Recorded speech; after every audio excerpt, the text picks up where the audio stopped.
Api di Bukit Menoreh. Cerita, Esa Mintarja. Audiobook, novel silat. Bab 121. Tubuh Argajaya telah menjadi gemetar menahan kemarahan yang menyesak dadanya, sehingga jawabnya kasar. Bunuh aku, baru aku akan menyerah.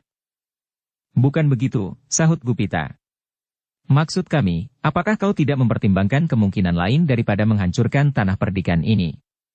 Kalau peperangan ini berlangsung terus, maka korban akan menjadi semakin banyak. Hal itu tidak akan menguntungkan kedua belah pihak. Sedang kedua belah pihak yang kini berhadapan adalah dari pecahan keluarga sendiri selain Ki Tambakwedi. Dan Ki Tambakwedi yang menurut dugaanku telah menyalakan api peperangan ini, sekarang telah terbunuh. Tidak. Aku bukan kepompong yang paling bodoh.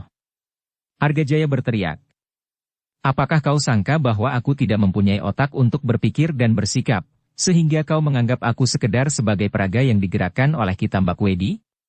Tidak. Aku mempunyai kepentingan dengan peperangan ini. Aku mempunyai suatu cita-cita. Tanah ini tidak boleh menjadi tanah yang banci, yang tidak mempunyai jangka sama sekali.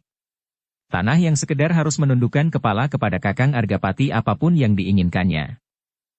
Gupala tiba-tiba memotong. Heh, bukankah kau adik Ki Agapati itu? Kalau ada kekurangan di dalam pemerintahannya, kau dapat menyampaikannya langsung kepadanya. Kenapa kau harus menempuh jalan ini? Apakah kau sendiri sebenarnya ingin menjadi kepala tanah perdikan?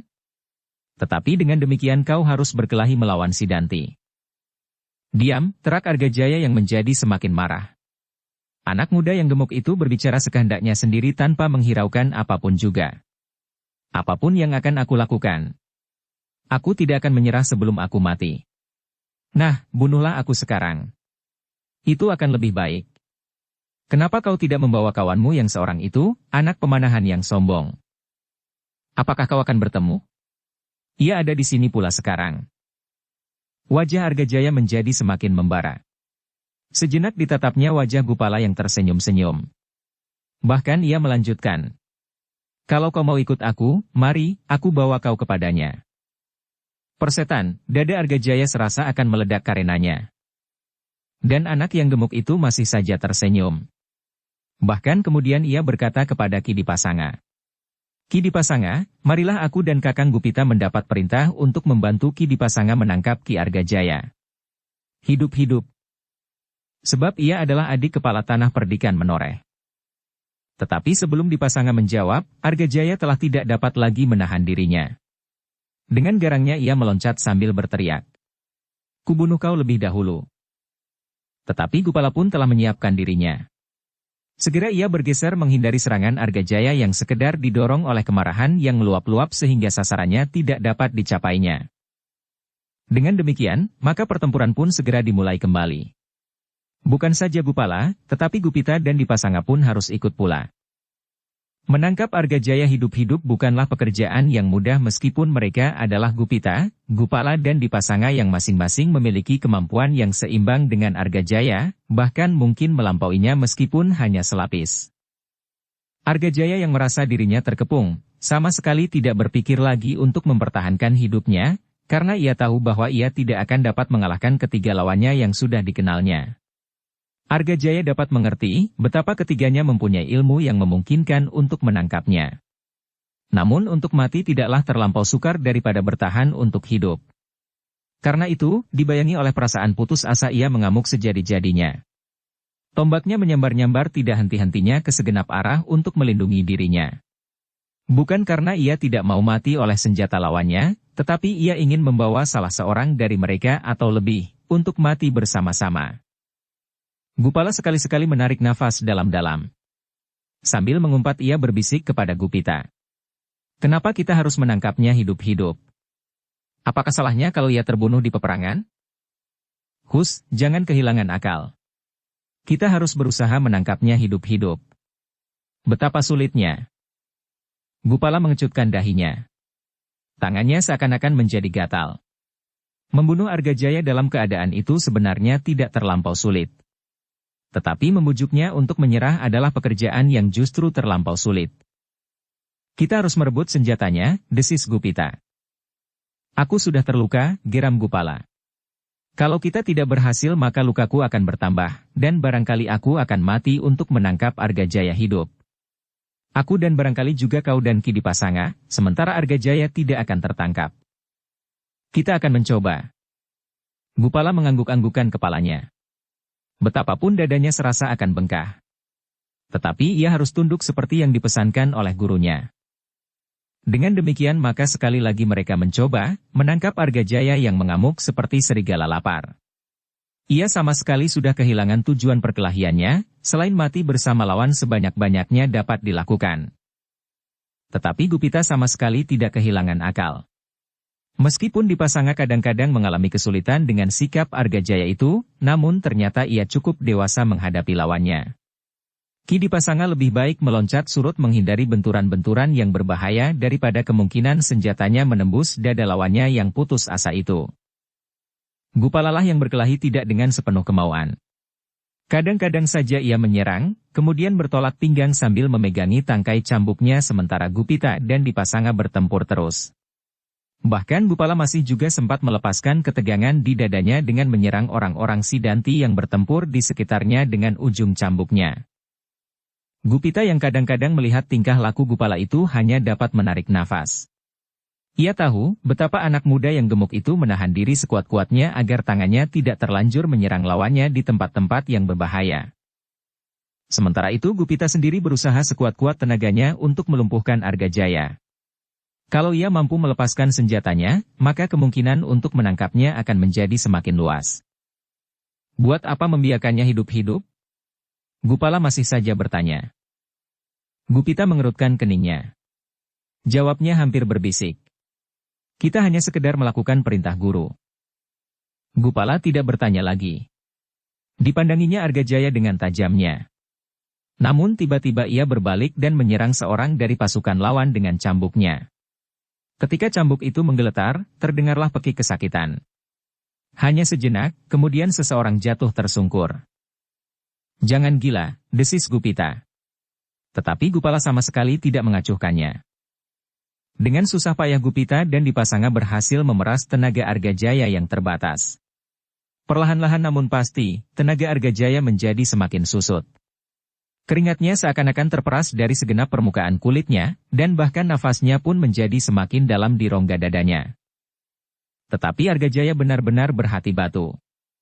Ia sama sekali tidak berpikir dan tidak mempertimbangkan untuk merubah pendiriannya. Apapun yang terjadi, ia akan berkelahi terus sampai mati. Lihat, bisik Gupita. Tenaganya sudah jauh susut. Tidak ada gunanya. Ia akan mati dengan sendirinya. Nafasnya akan terputus oleh kelelahan. Kita hanya akan kehilangan waktu. Kalau sejak sekarang kita bunuh saja orang itu, kita sendiri tidak akan kehabisan nafas. Aku tidak berani melanggar perintah guru. Bahkan Ki Dipasanga sama sekali tidak berhasrat melanggarnya. Gupala menarik dahinya tinggi-tinggi, sehingga kerut-merut yang dalam tergores dari ujung sampai ke ujung. Ternyata Gupala pun kemudian melihat betapa Argajaya hampir kehilangan seluruh kekuatannya. Kini ia berdiri terhuyung-huyung, meskipun senjatanya masih tetap tergenggam erat-erat. Bahkan oleh dorongan nafsu yang melonjak-lonjak di dalam dadanya, ia masih mampu menyerang dengan dahsyatnya, meskipun kemudian ia hampir-hampir kehilangan keseimbangan. Kini Gupita sampai pada rencananya yang terakhir. Ia harus merebut tombak pendek itu. Kemudian melumpuhkan lawannya dan menangkapnya. Kalau perlu membuatnya kehilangan tenaga untuk berbuat apapun. Dengan isyarat kedipan mata, Gupita mengajak Ki Dipasanga untuk mencoba mengakhiri perkelahian itu. Kemudian ia berbisik kepada Gupala. Kesempatan sudah terbuka Gupala, bantulah melakukan perintah guru. Menangkap Argajaya hidup-hidup. Bagaimanapun juga ia adalah adik Ki Argapati. Agaknya guru tidak mau membuat Ki Argapati merasa kehilangan. Gupala mengerutkan keningnya. Sejenak ia memandang Argajaya yang benar-benar sudah kehabisan nafas. Sebenarnya membunuh orang itu sama mudahnya dengan memijat ujung dahi sendiri. Orang yang sudah tidak mampu berdiri tegak itu, berdiri terhuyung-huyung bertelekan tangkai tombaknya. Namun demikian Argajaya masih berkata lantang di sela-sela desah nafasnya yang memburu. Ayo, siapakah di antara kalian yang jantan? Apakah kalian pengecut yang tidak berani melihat darah? Ini dadaku. Ayo, bunuh aku dengan segala macam senjata yang ada padamu. Gupita menarik nafas dalam-dalam. Terbayang olehnya, Argajaya itu berdiri tegak di atas pasir tepian kali opak. Meskipun waktu itu senjatanya sudah terlepas dari tangannya, namun ia masih menengadahkan dadanya sambil berkata, "Ayo, kalau kau jantan bunuh aku." Dan kini sikap itu diulanginya. Apalagi senjatanya kini masih tetap di dalam genggaman. "Jangan menunggu terlampau lama, Gupala," desis Gupita. Gupala pun kemudian melangkah maju. Mereka bertiga mengambil arah yang berbeda-beda. Sementara Argajaya masih menggeram. Tatapan matanya menjadi liar, dan wajahnya seakan-akan menyala. Sementara itu Gupala berdesis. Tidak mungkin menangkapnya tanpa melukainya. Kalau luka itu kemudian membunuhnya, itu sama sekali bukan salah mereka yang melukainya. Namun Gupala terkejut ketika ia mendengar suara cambuk meledak. Agaknya Gupita sudah mulai dengan usahanya melepaskan senjata Argajaya dari tangannya. Ledakan itu telah mendorong Argajaya beberapa langkah. Terhuyung-huyung ia mencoba menghindar. Meskipun Gupita sama sekali tidak ingin melukainya, tetapi cambuk itu meledak beberapa cengkang saja di depan wajahnya. "Ayo anak iblis, kaulah yang akan mati pertama-tama," desis Argajaya di sela-sela desah nafasnya. Gupita tidak menjawab. Tetapi ia melangkah maju, sehingga Argajaya terpaksa mundur setapak. Tetapi Argajaya itu terlonjak ketika tiba-tiba saja kakinya serasa disengat oleh panasnya bara api, disertai sebuah ledakan yang memekakkan telinga. Ternyata bahwa Gupala telah menyerang mata kaki Argajaya dengan ujung cambuknya. Gupita menarik nafas dalam-dalam. Tetapi ia tidak dapat mencegah adik seperguruannya, agar anak yang gemuk itu tidak justru menjadi semakin nekat untuk melepaskan sesak di dadanya. Tetapi Dipasanga pun ternyata mengambil kesempatan itu. Senjatanya segera terjulur mengarah ke dada Argajaya. Dengan susah payah Argajaya menangkis senjata Dipasanga. Namun dengan cepatnya Dipasanga menarik senjatanya dan mengurungkan serangannya. Argajaya yang semakin lemah itu justru terhuyung-huyung oleh tarikan tenaganya sendiri. Beberapa langkah ia terseret ke samping. Dengan susah payah ia bertahan sehingga ia tidak terjatuh. Tetapi Gupala benar-benar tidak dapat menahan diri. Dalam keadaan yang demikian sekali lagi cambuknya meledak. Dan sekali lagi Argajaya terloncat karena ujung cambuk Gupala mematuk kakinya. Tetapi keadaan sama sekali tidak menguntungkan. Keseimbangannya benar-benar tidak dapat dikuasainya lagi, sehingga tanpa dapat ditolong lagi. Argajaya terhuyung-huyung jatuh tertelentang. Ia masih mencoba bertahan pada sebelah tangannya. Tetapi ketika sekali lagi cambuk Gupita menyambar tangan itu, maka Argajaya benar-benar terguling di tanah yang berdebu. Sejenak Gupita terpaku di tempatnya. Tetapi tiba-tiba ia melihat sebuah kesempatan. Selagi Argajaya mencoba berguling menjauh, maka kali ini ujung cambuk Gupitalah yang mengejarnya. Sebuah sengatan telah mengenai pergelangan tangan kanannya yang masih menggenggam tombaknya erat-erat. Terdengar sebuah keluhan tertahan, namun tombak itu tidak terlepas dari tangannya. Gupita mengerutkan keningnya. Orang ini benar-benar bukan saja berhati batu, tetapi berhati baja. Karena itu, sekali lagi Gupita melecutkan cambuknya. Kali ini ujung cambuknya membelit tangkai tombak Argajaya. Dengan sepenuh tenaga Gupita menghentakkan cambuknya untuk memaksa tombak Argajaya terlepas dari tangannya. Gupala yang melihat usaha itu segera membantu dengan caranya. Selagi Argajaya bertahan, agar tombaknya tidak terlepas maka Gupala segera menyambar tangan Argajaya dengan cambuknya. Bertubi-tubi, sehingga karah-karah besi pada juntai cambuknya itu seakan-akan telah mengelupaskan seluruh kulit di pergelangan tangan Argajaya. Betapa sakitnya tangan Argajaya yang telah melelehkan darah itu. Tetapi ia sama sekali tidak membuka genggaman tangannya. Bahkan kemudian sambil berbaring di tanah kedua tangannya menggenggam senjatanya itu erat-erat. Gupala hampir saja menjadi waringuten. Hampir saja ia kehilangan kesabaran dengan menyerang Argajaya di bagian yang berbahaya. Untunglah bahwa Dipasanga berbuat lebih cepat. Dilepaskannya senjatanya, kemudian dengan tangkasnya ia meloncat menimpa Argajaya yang sudah kelelahan itu. Dengan sekuat tenaganya ia mencoba mendekap tangan Argajaya dari belakang. Sejenak keduanya berguling-guling. Tetapi kemudian Gupita dan Gupala pun ikut serta membantu. Dengan demikian maka Argajaya telah dipaksa untuk melepaskan tombaknya, karena Gupita dengan sekuat tenaganya merebut tembak itu dari tangannya, sedang Dipasanga memeganginya dari belakang. Tetapi usaha itu ternyata tidak segera berhasil. Sejenak mereka tarik-menarik, seperti kanak-kanak berebut barang mainan. Sekali lagi Gupala kehilangan kesebaran. Tiba-tiba saja tangannya yang berat itu terayun. Sebuah pukulan sisi telapak tangan telah menyentuh tengkuk Argajaya, sehingga dengan tiba-tiba seluruh kekuatannya seakan-akan lenyap dari tubuhnya. Perlawanannya pun tiba-tiba berhenti, sehingga justru Gupita yang menarik tombaknya terdorong beberapa langkah sehingga hampir saja jatuh tertelentang. Ketika Gupita kemudian berhasil menguasai keseimbangannya dan berdiri tegak dengan kaki renggang, maka dilihatnya Argajaya telah terkulai dengan lemahnya, menelungkup di tanah. Sejenak Gupita terpaku diam. Ditatapnya wajah Gupala yang tegang dengan tajamnya. "Aku hanya menyentuhnya," desis Gupala. "Mudah-mudahan kau tidak membunuhnya," suara Gupita tertahan-tahan. Dipasangalah yang kemudian berjongkok di sampingnya. Perlahan-lahan ia mengangkat tubuh Argajaya yang lemah itu. Namun dengan serta-merta ia berkata, "Ia masih tetap hidup." Kemudian tubuh itu pun dibaringkannya di tanah. Dengan pengetahuan yang ada, Gupita mencoba memijit-mijit bagian di bawah telinganya. Kemudian menggerakkan tangannya perlahan-lahan. Nafas Ki Argajaya perlahan-lahan mulai mengalir lewat lubang-lubang hidungnya. Satu-satu, namun kemudian semakin lama menjadi semakin lancar. "Kelelahan," berkata Dipasanga. Sentuhan tangan Gupala tidak menentukan. "Nah, bukankah kau hanya mendorongnya?" Meskipun seandainya aku tidak memukul tengkuknya betapapun lambatnya, ia akan pingsan karena nafasnya yang hampir terputus. Gupita mengangguk-anggukan kepalanya. Ya. Ia terlampau banyak mencurahkan tenaganya. Tentu. Ia tidak mau tertangkap hidup-hidup. Kalau ia sadar, maka ia akan melakukan perlawanan lagi. Kita harus membawanya ke belakang garis peperangan. Gupita pun kemudian memanggil beberapa orang pengawal untuk menggantikan tempatnya, maka Dipasanga dan Gupalalah yang mendapat kesempatan. "Tetapi kau sedang berhadapan dengan manusia-manusia meskipun ia lawanmu," berkata Gupita. "Tentu. Justru aku berhadapan dengan manusia-manusialah aku benar-benar harus mempertahankan hidupku.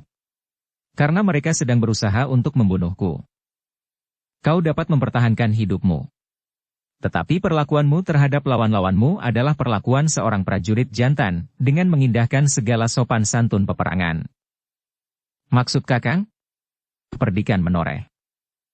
"Jangan bertindak berlebih-lebihan. Banyak contoh telah kau lihat, bahwa kelakuan yang demikian tidak memberikan apa-apa kepada kita." Gupala mengangguk. Tetapi ia mengumpat di dalam hati. "Persetan. Bagaimana aku dapat berbuat sopan terhadap manusia-manusia yang buas dan liar itu?" Meskipun kemudian terdengar suara di dasar hatinya, seolah-olah suara gurunya. "Apakah kau juga harus menjadi buas dan liar?" Gupala menarik nafas dalam-dalam. Ia melihat Dipasanga telah mulai melibatkan diri di peperangan, sedang para pengawal telah mengangkat tubuh Argajaya dan membawanya ke belakang garis perang bersama Gupita. Tetapi untuk sejenak Gupala masih tetap berdiri tegak di tempatnya. Ia memandangi saja bagaimana Dipasanga mengayunkan senjatanya. Meskipun orang itu bertempur di antara orang-orang yang kasar, namun ia tetap dapat menguasai dirinya, meskipun ia tidak kurang tangkas dan cepat. Sekilas terbayang di rongga matanya, prajurit Pajang yang berada di Sangkal Putung, selagi mereka bertempur melawan pasukan Tohpati dan Ki Tambakwedi di Padukuhan Tambakwedi. Tanpa mengurangi nilai-nilai peperangan dan ketahanan mempertahankan diri, Gupala dapat melihat perbedaan cara yang dipergunakan oleh orang-orang Ki Tambakwedi yang bercampur baur dengan orang-orang Ki Pedasura, dengan cara yang dipergunakan oleh Ki Dipasanga. Gupala menarik nafas dalam-dalam. Namun keningnya menjadi berkerut-merut apabila ia melihat bahwa para pengawal tanah perdikan menoreh pun sebagian terbesar sama sekali tidak mampu menahan diri, sehingga mereka berkelahi tidak ubahnya seperti cara-cara yang dipergunakan oleh lawan-lawan mereka. Tiba-tiba Gupala menggeleng. "Aku tidak boleh mempergunakan cara itu." Dan tanpa sesadarnya ia berkata kepada diri sendiri. "Benar juga pesan Kakang Gupita." Dan sesaat kemudian Gupala pun telah menerjunkan dirinya di dalam peperangan dengan cambuknya yang panjang. Sekali-sekali terdengar sebuah teriakan nyaring, kemudian pekik kesakitan. Tetapi Gupala selalu mencoba mengekang dirinya untuk tidak melakukan perbuatan-perbuatan yang tercela di peperangan. Ia menghindari perlakuan yang dapat menumbuhkan kesan kekejaman tanpa batas, meskipun kadang-kadang cambuknya tanpa dikehendakinya sendiri, telah mengelupas kulit-kulit wajah lawannya. Ternyata bahwa garis peperangan telah bergeser semakin mendekati padukuhan induk. Pasukan Sidanti sudah tidak lagi dapat dibimbing oleh pemimpin-pemimpin kelompoknya. Bahkan pemimpin-pemimpin kelompok yang ada pun sama sekali sudah tidak berpengharapan lagi. Berita tentang Argajaya pun segera merayap dari ujung ke ujung pasukan. Bahkan orang-orang yang tidak dapat melihat dengan pasti, apakah yang telah terjadi dengan Argajaya segera meneriakkan kematiannya. Sehingga dengan demikian maka gairah perlawanan orang-orang Sidanti itu sama sekali telah lenyap. Bahkan beberapa orang anak buah Ki Pedasura yang sama sekali sudah tidak dapat mengharapkan apa-apa lagi karena kekalahan yang tidak disangka-sangka itu, telah mulai bimbang. "Buat apa kita bertempur?" desis seseorang kepada kawannya. Kawannya menggeleng. "Kami masih mengharap dapat bertahan. Meskipun besok kita harus lari, tetapi kita masih mendapat kesempatan untuk mencari sesuatu di induk tanah perdikan ini sendiri. Tetapi agaknya keadaan berkembang lain. Apakah kita menunggu leher kita terputus di atas tanah yang ternyata sangat gersang ini? Sepeninggal Ki Pedasura, kita memang sudah tidak berpengharapan lagi." Demikianlah sikap itu menjalar dari seorang ke orang yang lain. Bahkan orang-orang yang datang ke tanah perdikan itu dengan maksud serupa, yang bukan anak buah Ki Pedasura pun telah dijangkiti oleh pendirian itu. Mereka sama sekali tidak dapat mengharap apa-apa lagi dari peperangan ini. Bahkan 1-2 di antara mereka telah meninggalkan peperangan itu dengan diam-diam. Dengan demikian maka pasukan yang tampaknya masih tetap berada di dalam gelar itu sama sekali sudah tidak mempunyai kekuatan lagi. Senapati yang tinggal satu-satunya adalah Sidanti. Namun ternyata bahwa Sidanti tidak mampu berbuat banyak. Ia tidak dapat menguasai seluruh medan, karena ia sendiri sedang sibuk bertempur melawan Hanggapati. Apalagi disadarinya, bahwa sepasang mata selalu mengawasinya, dari antara para pengawal tanah perdikan menoreh. "Anak itu memang luar biasa," desis orang yang masih memandanginya hampir tanpa berkedip. "Tenaga dan kemampuannya ngedap-edabi. Sayang ia jatuh ke tangan yang salah, sehingga ia pun telah tersesat jalan." Namun kesesatan itu tidak mengurangi kekaguman gembala tua yang sedang menunggui pertempuran yang masih saja berlangsung dengan sengitnya. Gembala tua itu mengerutkan keningnya ketika ia melihat warna-warna semburat merah membayang di langit. Tanpa sesadarnya ia mengangguk-anggukan kepalanya sambil bergumam. "Semalam kami telah bertempur. Mudah-mudahan setelah matahari terbit pagi nanti, semuanya akan dapat diselesaikan. Masalah-masalah yang selama ini seakan-akan mencengkam tanah perdikan ini, mudah-mudahan dapat diuraikan. Dan api yang selama ini berkobar akan dapat dipadamkan." Dan tiba-tiba orang tua itu menyadari bahwa kini ia masih menghadapi seorang anak muda yang berhati baja. Kalau anak ini sudah dapat dikuasainya, maka pasukan lawan sama sekali sudah tidak mempunyai seorang pimpinan pun. Pasukan itu pasti akan segera terpecah.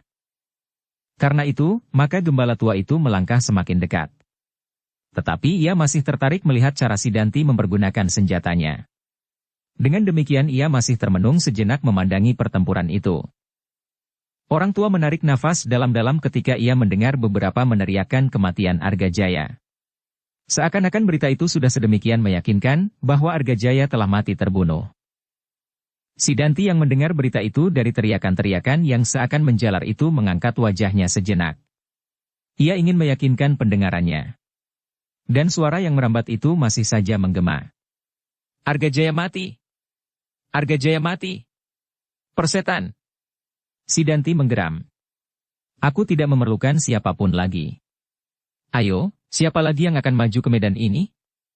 Kau orang tua bangka? Kenapa kau diam saja? Apakah kau takut melawan aku, heh?" Gembala tua itu menarik nafas dalam-dalam. Ketika dipandangnya Hanggapati sejenak orang itu menarik nafas dalam-dalam. Hanggapati yang kebetulan juga memandanginya, seolah-olah bertanya kepadanya seperti Sidanti. "Kenapa kau diam saja?" Dan pertanyaan itulah yang telah mendorongnya untuk maju lagi. Tetapi ia masih berkata, "Kenapa kau mengeraskan niatmu serupa itu Sidanti? Jangan banyak bicara. Bunuh aku atau aku membunuhmu. Kau menjadi putus asa, seolah-olah hari-hari mendatang adalah hari-hari yang sangat gelap bagimu. Seharusnya kau percaya bahwa Ki Argapati akan bersikap adil. Kau adalah anaknya. Dan demikianlah seorang bapa. Betapapun ia bersakit hati, tetapi apabila anak itu telah kembali ke pangkuannya dengan penuh penyesalan, maka ia akan dimaafkan. Bohong. Kau mencoba menjebak aku. Argapati bukan ayahku. Sekali lagi gembala tua itu menarik nafas dalam-dalam. Bahkan tidak sesadarnya ia mengusap dada dengan sebelah tangannya. Kau benar-benar keras hati, Ngger. Diam. Diam. Dan Sidanti tidak menunggu lagi. Sekali lagi ia menyerang Hanggapati yang untuk sejenak masih sempat memandang gembala tua itu dengan penuh pertanyaan di wajahnya. Kiai mau apa sebenarnya? Orang tua itu menangguk-anggukan kepalanya. Dipandanginya peperangan yang masih berlangsung untuk sejenak. Kemudian dipandanginya arena yang kecil tempat Hanggapati berkelahi melawan Sidanti yang menjadi wuru. Ternyata bahwa dalam keadaan yang seakan-akan tidak terkuasai lagi. Sidanti menjadi sangat berbahaya. Beberapa kali Hanggapati meloncat surut. Namun dengan demikian, perhatian Sidanti sebagian terbesar tertuju kepada lawannya, hampir tidak terbagi, selama laki-laki tua itu belum berbuat apa-apa. Namun kemudian hal itu terjadi. Darah Sidanti seakan-akan jadi membeku dengan tiba-tiba ketika ia merasa sebuah tangkapan yang tidak dapat dilawannya, pada tengkuknya. Sebuah tangan yang kuat telah mencengkamnya, seakan-akan sebuah jepitan besi telah menghimpit lehernya. Perlahan-lahan namun tidak dapat dilawannya, tubuhnya serasa menjadi semakin lemah. Akhirnya Sidanti merasa bahwa tangannya sama sekali tidak mampu lagi untuk digerakkannya. Pandangan matanya menjadi kabur dan nafasnya menjadi kian sesak. Tidurlah anak manis, terdengar sebuah desis di telinganya. Tetapi ia tidak dapat berbuat apa-apa lagi. Bahkan kemudian matanya pun menjadi semakin kabur. Hanggapati memandanginya dengan penuh keheranan. Ia berdiri tegak di tempatnya sambil memandang Sidanti yang pingsan terbaring di tanah, sedang laki-laki tua itu telah berjongkok di sisi tubuh Sidanti yang terbaring itu. Aku memerlukannya hidup-hidup, berkata orang tua itu kepada Hanggapati. Hanggapati mengangguk-anggukan kepalanya. Tetapi ia tidak segera menjawab. Ditatapnya Sidanti yang sama sekali sudah tidak berdaya lagi. Agaknya orang tua itu telah berhasil menekan simpul syaraf Sidanti yang langsung mempengaruhi pusat syarafnya. Aku akan membawanya ke belakang garis peperangan ini, berkata laki-laki tua itu. Mudah-mudahan api yang membakar tanah perdikan ini segera akan padam. Lalu, bagaimana dengan pasukan lawan, bertanya Hanggapati. Usirlah mereka bersama-sama dengan Karti, Samekta, dan para pengawal yang lain. Tetapi, orang tua itu mengerutkan keningnya. Aku harus bertemu dengan Samekta. Ia harus menyediakan sepasukan pengawal yang segera dapat digerakkan menguasai seluruh daerah peperangan, terutama padukuhan induk. Hanggapati mengerutkan keningnya. Orang-orang yang datang dari luar tanah perdikan ini dan yang kemudian akan melarikan diri, pasti akan mempergunakan kesempatan sebaik-baiknya selagi padukuhan-padukuhan ini kosong. Hanggapati mengangguk-anggukan kepalanya. Sudahlah. Bantulah Karti menyelesaikan tugasnya di sini. Baik, Kiai. Orang tua itu pun kemudian memapah Sidanti di pundaknya dan membawanya mundur ke belakang garis peperangan. Namun ia masih sempat menemui Samekta setelah seorang penghubung memanggilnya. Jangan terlambat, berkata orang tua itu mengakhiri pesannya. Agaknya 1-2 orang telah meninggalkan peperangan ini dengan diam-diam. Jalan lari itulah mereka akan mempergunakan kesempatan. Baik, Kiai, jawab Samekta kemudian. Maka sepeninggal gembala tua itu, Samekta menjadi semakin sibuk. Untunglah bahwa gairah perlawanan pasukan Sidanti yang telah kehilangan pemimpin-pemimpinnya itu telah menurun jauh sekali, sehingga pasukan itu terus didorong mundur oleh pasukan pengawal tanah perdikan menoreh bersama rakyat yang setia kepada pemimpinnya. Dengan cepat Samekta menunjuk beberapa orang yang dipercayanya. Mereka harus menebar ke segenap sudut padukuhan induk yang mungkin akan dilalui oleh pendatang yang dibawa Ki Pedasura atau kawan-kawan mereka. Memang tidak mustahil bahwa sambil melarikan diri mereka akan mencari kesempatan dalam kekosongan untuk merampok dan merampas kekayaan yang tersisa. Seperti juga para pemimpin pasukan pengawal yang lain, Samekta memperhitungkan bahwa perlawanan pasukan lawan tidak akan dapat bertahan sampai fajar. Karena itu, maka sepasukan pengawal yang telah dipilihnya segera diperintahkannya untuk mendahului. Mereka mendapat tugas untuk mengamankan padukuhan induk, sebelum pasukan pengawal seluruhnya memasuki daerah itu. Pertempuran itu kini benar-benar telah menjadi berat sebelah. Pasukan yang semula dipimpin oleh Ki Tambakwedi, Sidanti, Argajaya, dan Ki Pedasura itu sudah mulai pecah. Mereka menyadari bahwa tidak ada lagi yang dapat mengikat mereka di dalam kesatuan karena pemimpin-pemimpin mereka telah habis. Itulah sebabnya, maka pasukan itu sama sekali tidak lagi dapat menyesuaikan diri. Hanya beberapa orang yang menjadi berputus asa sajalah yang masih bertempur dengan gigih, karena mereka merasa bahwa mereka tidak akan mendapat tempat lagi di hari-hari mendatang di atas tanah perdikan ini.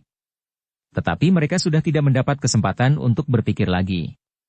Mereka merasa bahwa tidak akan ada gunanya menyesal, sehingga karena itu, maka lebih baik bagi mereka untuk binasa sama sekali. Sebab apabila tanah perdikan ini kembali dikuasai oleh Ki Argapati dan orang-orang yang setia kepadanya, maka mereka yang selama ini berpihak kepada Sidanti dan Argajaya pasti akan dianggap sebagai pengkhianat. Itulah sebabnya, maka kematian adalah jalan yang sebaik-baiknya. Tetapi ada juga yang memilih jalan lain. Lari kemanapun. Demikianlah maka seperti awan yang dihembus oleh angin, perlahan-lahan pasukan yang telah kehilangan pimpinan itu terpecah, kemudian berserakan tanpa arah. Yang mati, matilah di peperangan. Sedang yang masih hidup berlari-larian tidak menentu. Sementara itu, seperti yang diperhitungkan oleh Gembala Tua, beberapa orang anak buah Ki Pedasura dan kawan-kawan mereka memang mencoba mempergunakan kesempatan dalam kekisruhan itu.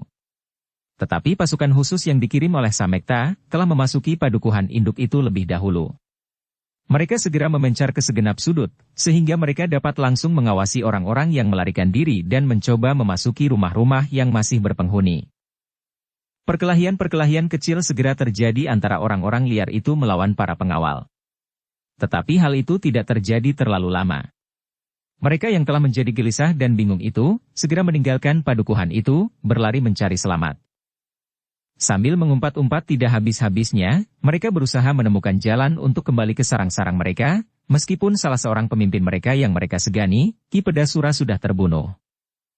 Namun sebagian dari mereka tidak berhasil keluar dari padukuhan induk itu, karena tindakan yang cepat dari para pengawal. Korban di antara mereka masih juga berjatuhan satu-satu. Pasukan pengawal yang marah merasa mendapat kesempatan untuk melepaskan dendam yang membara di hati mereka setelah beberapa lama mereka terusir dari padukuhan induk, dari padukuhan-padukuhan lain di sekitarnya. Bahkan ada di antara mereka yang terpaksa meninggalkan halaman dan milik mereka yang mereka kumpulkan, sedikit demi sedikit. Sehingga dengan demikian, maka dengan nafsu yang menyala-nyala pasukan pengawal tanah perdikan menoreh, berusaha mengejar lawan-lawan mereka. Tetapi sejenak kemudian beberapa penghubung telah menyebarkan perintah Samekta. Para pengawal tidak diperkenankan berlaku kasar dan menuruti perasaan masing-masing. Yang penting mereka harus memasuki padukuhan induk tanpa menghiraukan lawan yang melarikan diri terpecah belah. Kita harus segera menyusun diri. Menguasai seisi tanah perdikan ini sebaik-baiknya, perintah Samekta. Beberapa kelompok pengawal menjadi ragu-ragu atas perintah itu. Sekian lama mereka menahan kemarahan yang seolah-olah akan meledak di dada masing-masing. Kini mereka mendapat kesempatan itu. Apalagi di dalam pertempuran yang baru saja terjadi, apakah mereka harus melepaskan lawan itu begitu saja? Namun dalam keraguan-raguan itu, mereka merasa bahwa mereka tidak dapat berbuat sekehendak hati. Mereka mempunyai pemimpin, perintahnya harus didengar. Sehingga dengan demikian maka mereka harus patuh dan melakukan perintah itu. Meskipun demikian ada juga beberapa kelompok pengawal yang tidak segera mematuhinya. Mereka masih mempergunakan kesempatan terakhir untuk melepaskan dendamnya terhadap pengikut Tambakwedi yang menjadi sumber penderitaan seluruh rakyat menoreh. Kita harus melepaskan mereka, berkata seorang penghubung kepada seorang pemimpin kelompok yang sedang kalap. Persetan, geramnya. Aku harus membunuh orang itu. Tanpa menghiraukan apapun lagi, ia mengejar seorang yang sudah tidak terlalu jauh di hadapannya. Agaknya orang itu sudah begitu lelah, sehingga langkah kakinya sudah tidak begitu cekatan. Tunggu, aku bunuh kau, teriak pemimpin kelompok itu. Orang yang sedang berlari itu berusaha untuk mempercepat langkahnya. Tetapi tenaganya tidak memungkinkannya lagi. Bahkan ketika terantuk sebuah batu, maka ia pun terbanting jatuh di tanah. Betapapun penghubung itu mencoba mencegah, tetapi pemimpin kelompok itu sama sekali sudah tidak menghiraukannya lagi. Ketika orang yang terjatuh itu berusaha untuk bangkit, maka ujung pedang pemimpin kelompok itu segera membenam di punggungnya. Tidak ada keluhan sama sekali yang terdengar. Orang itu terlempar dan jatuh tertelungkup, sementara langit menjadi semakin cerah. Beberapa langkah di belakang mereka, beberapa orang pengawal di dalam kelompok itu pun berdatangan. Salah seorang anak muda yang tidak dapat menahan diri segera berteriak. Cincang saja. Pengkhianat. Yang lain menyahut. Ya, cincang pengkhianat itu. Pemimpin kelompok yang tidak dapat menahan hati itu pun kemudian dengan geramnya mendorong orang yang sudah terbunuh itu dengan kakinya, sehingga tubuh itu pun kemudian menelentang. Tetapi demikian pemimpin kelompok itu melihat wajah orang yang dibunuhnya, tiba-tiba ia membeku. Tangannya menjadi gemetar dan bibirnya bergerak-gerak. Terdengar suaranya sendat. Kakang. Kakang. Kaukah itu? Semua orang tiba-tiba saja mematung di tempatnya. Ternyata orang yang terbunuh itu adalah kakak pemimpin kelompok yang dengan tangannya sendiri telah membunuhnya. Kakang, suaranya semakin lirih. Kenapa kau berpihak kepada si Danti? Aku menjadi gila karena aku menyangka bahwa kau justru telah terbunuh oleh mereka, suaranya tiba-tiba merendah. Sejak kita terusir dari padukuhan induk, kita tidak pernah bertemu lagi. Ternyata kau terpikat oleh janji-janji mereka. Namun pemimpin pengawal itu tidak dapat menahan diri ketika hatinya serasa seakan-akan terpecah. Perlahan-lahan ia berjongkok di samping tubuh kakaknya yang telah membeku. Katanya perlahan-lahan sambil menyilangkan pedang di dadanya. Maafkan aku, Kakang. Aku sama sekali tidak menyangka bahwa kaulah yang telah aku bunuh. Bukan maksudku sama sekali meskipun seandainya aku tahu kau berpihak kepada lawan. Dan kepalanya pun menjadi semakin tertunduk ketika terbayang wajah ayah dan ibunya. Ayah dan ibunya yang meninggal beberapa tahun yang lalu.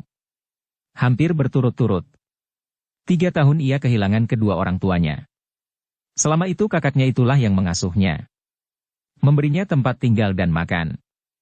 Tetapi, kini ia telah membunuhnya. Ketika pemimpin kelompok itu berpaling, dilihatnya penghubung yang selama itu mencoba mencegahnya. Dengan penuh sesal ia berkata, "Aku bersalah. Aku tidak mentaati perintah Kisamekta. Dan aku harus menebus kesalahan itu dengan taruhan yang terlampau mahal." Penghubung itu tidak menyahut.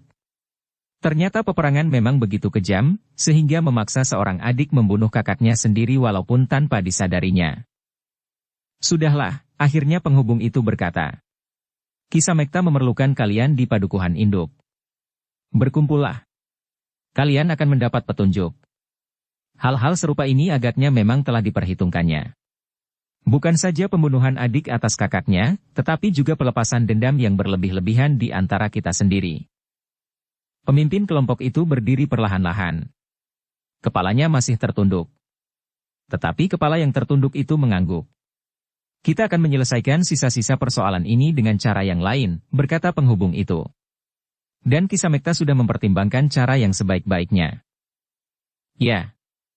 Aku telah terjebak oleh nafsuku sendiri, desis pemimpin kelompok yang kalap itu.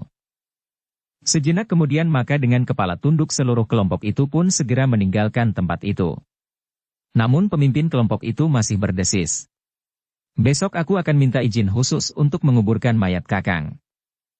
Tidak seorang pun yang menjawab. Sesal yang sangat telah melepaskan segala macam dendam di dalam dada pemimpin kelompok itu. Sementara itu, di bagian lain dari medan peperangan, masih terjadi beberapa keributan kecil. Tetapi semuanya segera dapat diatasinya. Beberapa kelompok pasukan pengawal telah berada di padukuhan induk. Mereka segera mengambil tempat-tempat yang penting untuk menghindari hal-hal yang tidak diinginkan. Terutama dari orang-orang pendatang yang jelas akan mempergunakan setiap kemungkinan yang terbuka dalam keadaan apapun. Dalam pada itu, Ki Argapati yang ditunggui oleh Pandanwangi telah semakin menyadari keadaannya. Titik air di bibirnya membuatnya sedikit segar. Dan ketika perang itu berakhir, Ki Argapati telah dapat mengerti apa yang telah terjadi di sekitarnya. Tetapi ia pun menyadari bahwa keadaannya menjadi semakin lemah, karena luka-lukanya bertambah parah. Tetapi hatinya seakan-akan rontok ketika usungan yang membawanya memasuki pintu gerbang padukuhan induk yang telah sekian lama ditinggalkannya. Dengan suara yang lemah ia berdesis. "Wangi, apakah aku tidak bermimpi?" "Tidak, Ayah," jawab Pandan Wangi. "Ayah sedang memasuki padukuhan induk." Ki Argapati menarik nafas dalam-dalam. Ketika ia menatap langit yang terbentang, maka cahaya fajar telah menjadi semakin terang. "Ternyata Tuhan masih memperkenankan aku memasuki padukuhan ini kembali." "Bukankah kita memohonnya?" sahut anaknya. "Dan permohonan kita sama sekali tidak berlebih-lebihan. Permohonan yang ternyata diperkenankan oleh Tuhan." "Ya. Kita wajib berterima kasih," suara Argapati merendah di antara desah nafasnya. "Kau tidak boleh melupakan apa yang telah terjadi hari ini, Wangi." Pandan Wangi menganggukkan kepalanya. "Ternyata kita tidak berjuang sendiri. Tuhan telah mengirimkan kepada kita beberapa orang yang ternyata memegang peranan di dalam perjuangan ini." Pandan Wangi menundukkan kepalanya. Sekilas ia melihat pagar-pagar batu di sebelah-menyebelah jalan. Masih seperti pada saat ditinggalkannya. Kemudian terbayang sekilas di dalam ingatannya, dua orang anak-anak muda yang mengaku bernama Gupala dan Gupita. Anak-anak muda yang serasa dibayangi oleh kabut rahasia yang tak terpecahkan. Sejak permulaan peristiwa yang membakar tanah perdikan ini, kedua anak muda itu telah menunjukkan dirinya. Tengkuk Pandan Wangi meremang kalau terkenang olehnya, beberapa laki-laki yang kasar telah mencegatnya. Kemudian di jalan pulang bersama Samekta, ia bertemu dengan seorang gembala yang bernama Gupita. Gembala yang cakap bermain seruling. Namun sejalan dengan itu, terbayang juga di dalam kenangannya, betapa Sidanti telah berusaha melindunginya sebagai seorang kakak, ketika ia hampir-hampir menjadi berputus asa. Sidanti telah melepaskannya dari tangan orang-orang liar itu. Tanpa disadarinya Pandan Wangi menundukkan kepalanya. Kini kakaknya itu menjadi seorang tawanan, yang menurut penilaian orang-orang menoreh adalah seorang pengkhianat bersama pamannya, Argajaya. Pamannya yang sangat baik kepadanya sejak ia masih kanak-kanak. Yang pernah mendukungnya pula bergantian dengan bibinya. Apalagi apabila ia sedang menangis karena dimarahi oleh ayah dan ibunya, jika ia nakal. Kap Wangi, pamannya selalu mencoba menghiburnya. "Ibu nakal. Ayah nakal. Mari bermain dengan paman saja. Kap." Dan ia pun kemudian didukung ke kebun di belakang rumah, di bawah pepohonan yang rimbun, sehingga kadang-kadang ia tertidur di dalam dukungan. Dan sekarang, seperti kakaknya, pamannya adalah seorang tawanan. Wajah Pandan Wangi menjadi semakin menunduk. Dalam waktu sekian tahun itu ternyata telah terjadi banyak sekali perubahan. Ada yang pergi dari hatinya, tetapi ada yang datang pula. Yang sebelumnya belum pernah dikenalnya, kini mereka bersama-sama justru berhadapan dengan orang-orang yang ada di sekitarnya di masa kanak-kanak. Argajaya dan Sidanti telah tersisih dari lingkaran hidupnya, dan kini hadir gembala-gembala itu dengan ayahnya yang tua. Pandan Wangi terkejut ketika ia mendengar ayahnya yang berada di usungan di sisinya bertanya lirih. "Kita telah sampai di mana sekarang ini, Wangi?" "Kita hampir sampai ke rumah, Ayah." Terdengar sebuah desah pendek. Tetapi Ki Argapati tidak bertanya lebih lanjut. Sebenarnya lah bahwa mereka telah hampir sampai di rumah Ki Argapati di padukuhan induk. Sebentar kemudian mereka telah berada di sebuah lapangan rumput di muka sebuah rumah yang berhalaman luas. Argapati menarik nafas dalam-dalam. Iring-iringan itu pun kemudian menjadi semakin mendekati regol halaman. Sejenak mereka berhenti ketika dua orang pengawal mendahului untuk melihat keadaan. Ternyata Samekta telah berada di halaman itu bersama Karti. Dengan tergesa-gesa mereka menyongsong Ki Argapati yang masih berada di dalam usungan. "Marilah, Ki Gede," berkata Samekta. Semuanya sudah dipersiapkan meskipun dengan tergesa-gesa. Halaman ini telah bersih dari kemungkinan-kemungkinan yang kurang menyenangkan. Para pengawal telah menebar di segala sudut. Di halaman depan, samping dan di kebun belakang. Isi rumah ini pun telah kami periksa dengan teliti. Dan Ki Gede kemudian dapat beristirahat dengan tenang. Ki Gede mengerutkan keningnya. Terasa luka-lukanya menjadi kian perih. Namun ia berdesis. "Terima kasih, Samekta." Ki Gede pun kemudian diusung memasuki regol halaman. Pandan Wangi hampir-hampir tidak dapat menahan harunya, sehingga sepasang matanya pun menjadi basah. Tetapi ia bertahan untuk tidak menitikkan air mata. Dicobanya berjalan dengan tegap di samping usungan ayahnya. Dicobanya menengadahkan wajahnya menatap tangga-tangga pendapa rumahnya. Namun ketika tampak olehnya tanaman-tanaman bunga yang dipeliharanya dengan hati-hati, pepohonan dan seluruh halaman rumahnya menjadi sangat kotor seperti hutan perdu, maka terasa kerongkongannya seakan-akan tersumbat. Rumah itu seolah-olah sudah berubah menjadi rumah hantu. Di sana-sini sarang labah-labah bergayutan. Putih kehitam-hitaman. Agaknya selama rumah ini ditinggalkannya, sama sekali tidak pernah dibersihkan. Kitambak Wedi, Sidanti dan orang-orangnya yang tinggal di rumah ini sama sekali tidak sempat memperhatikan sarang labah-labah dan tumbuh-tumbuhan liar di halaman. Tetapi saat itu Pandan Wangi pun tidak sempat memperhatikannya terlalu lama. Ia selalu berada di samping ayahnya ketika usungan itu dibawa masuk ke ruang dalam. Sebuah lampu minyak yang buram masih menyala di atas ajuk-ajuk meskipun hari sudah menjadi semakin terang. Tetapi sinarnya sama sekali sudah tidak berarti. Bahkan semakin lama menjadi semakin redup karena minyak di dalamnya sudah habis sama sekali. "Apakah bilik ayah sudah dibersihkan?" bertanya Pandan Wangi kepada Samekta. Samekta tergagap sejenak. Ia sama sekali tidak berpikir sampai begitu jauh. Ketika ia melihat bilik itu dan menurut pendapatnya sama sekali sudah tidak ada bahaya yang tersembunyi, maka ia merasa bahwa bilik itu sudah siap dipergunakan. Tetapi tidak terkilas sama sekali di kepalanya bahwa bilik itu memang harus dibersihkan. Hanya karena Pandan Wangi adalah seorang gadis meskipun berpedang di lambungnya sajalah, maka selain pengamatan atas bahaya yang tersembunyi, maka kebersihannya pun mendapat perhatiannya. "Aku kira belum bukan, Paman?" Samekta menganggukkan kepalanya. "Memang belum. Aku tidak berpikir sampai ke sana. Tungguilah ayah di sini. Aku akan membersihkannya sebentar." Samekta menganggukkan kepalanya, sedang Pandan Wangi segera berlari ke belakang mencari sapu serabut. Dengan tergesa-gesa bilik yang kotor itu pun dibersihkannya. Kemudian dicarinya tikar yang lebih bersih dari tikar yang terbentang di atas pembaringan. Pembaringan yang dahulu juga, tetapi alangkah kotornya. Setelah semuanya dianggapnya selesai untuk sementara, maka dibaringkannya Ki Argapati di pembaringan. Pembaringan yang sudah sekian lama ditinggalkannya. Sementara Samekta dan Karti segera mengatur para pengawal dan menyebarkannya di tempat-tempat yang dianggap perlu. Namun sementara itu, yang sama sekali kurang mendapat perhatian para pengawal adalah justru padukuhan yang baru saja mereka tinggalkan. Lebih daripada itu adalah padukuhan di sebelah, tempat orang-orang menoreh menampung para pengungsi. Padukuhan itu hanya sekedar ditunggui oleh beberapa pengawal dan laki-laki yang menurut pertimbangan badannya sudah tidak mampu lagi bertempur di medan yang berat. Karena itu maka kekuatan di kedua padukuhan itu hampir tidak berarti sama sekali. Adalah di luar dugaan bahwa beberapa orang liar yang datang membantu Sidanti teringat akan hal itu. Dan bahkan memusatkan perhatian mereka kepada para pengungsi itu. "Kita singgah sebentar ke padukuhan itu," desis salah seorang dari mereka. "Untuk apa?" bertanya yang lain. "Menoreh pasti telah mengerahkan semua manusia yang ada. Karena itu, maka kedua padukuhan itu pasti kosong. Kenapa kita singgah di sana?" "Kau memang bodoh. Sebagian besar isi padukuhan induk telah mengungsi ke sana. Yang dapat mereka bawa pasti barang-barang berharga saja.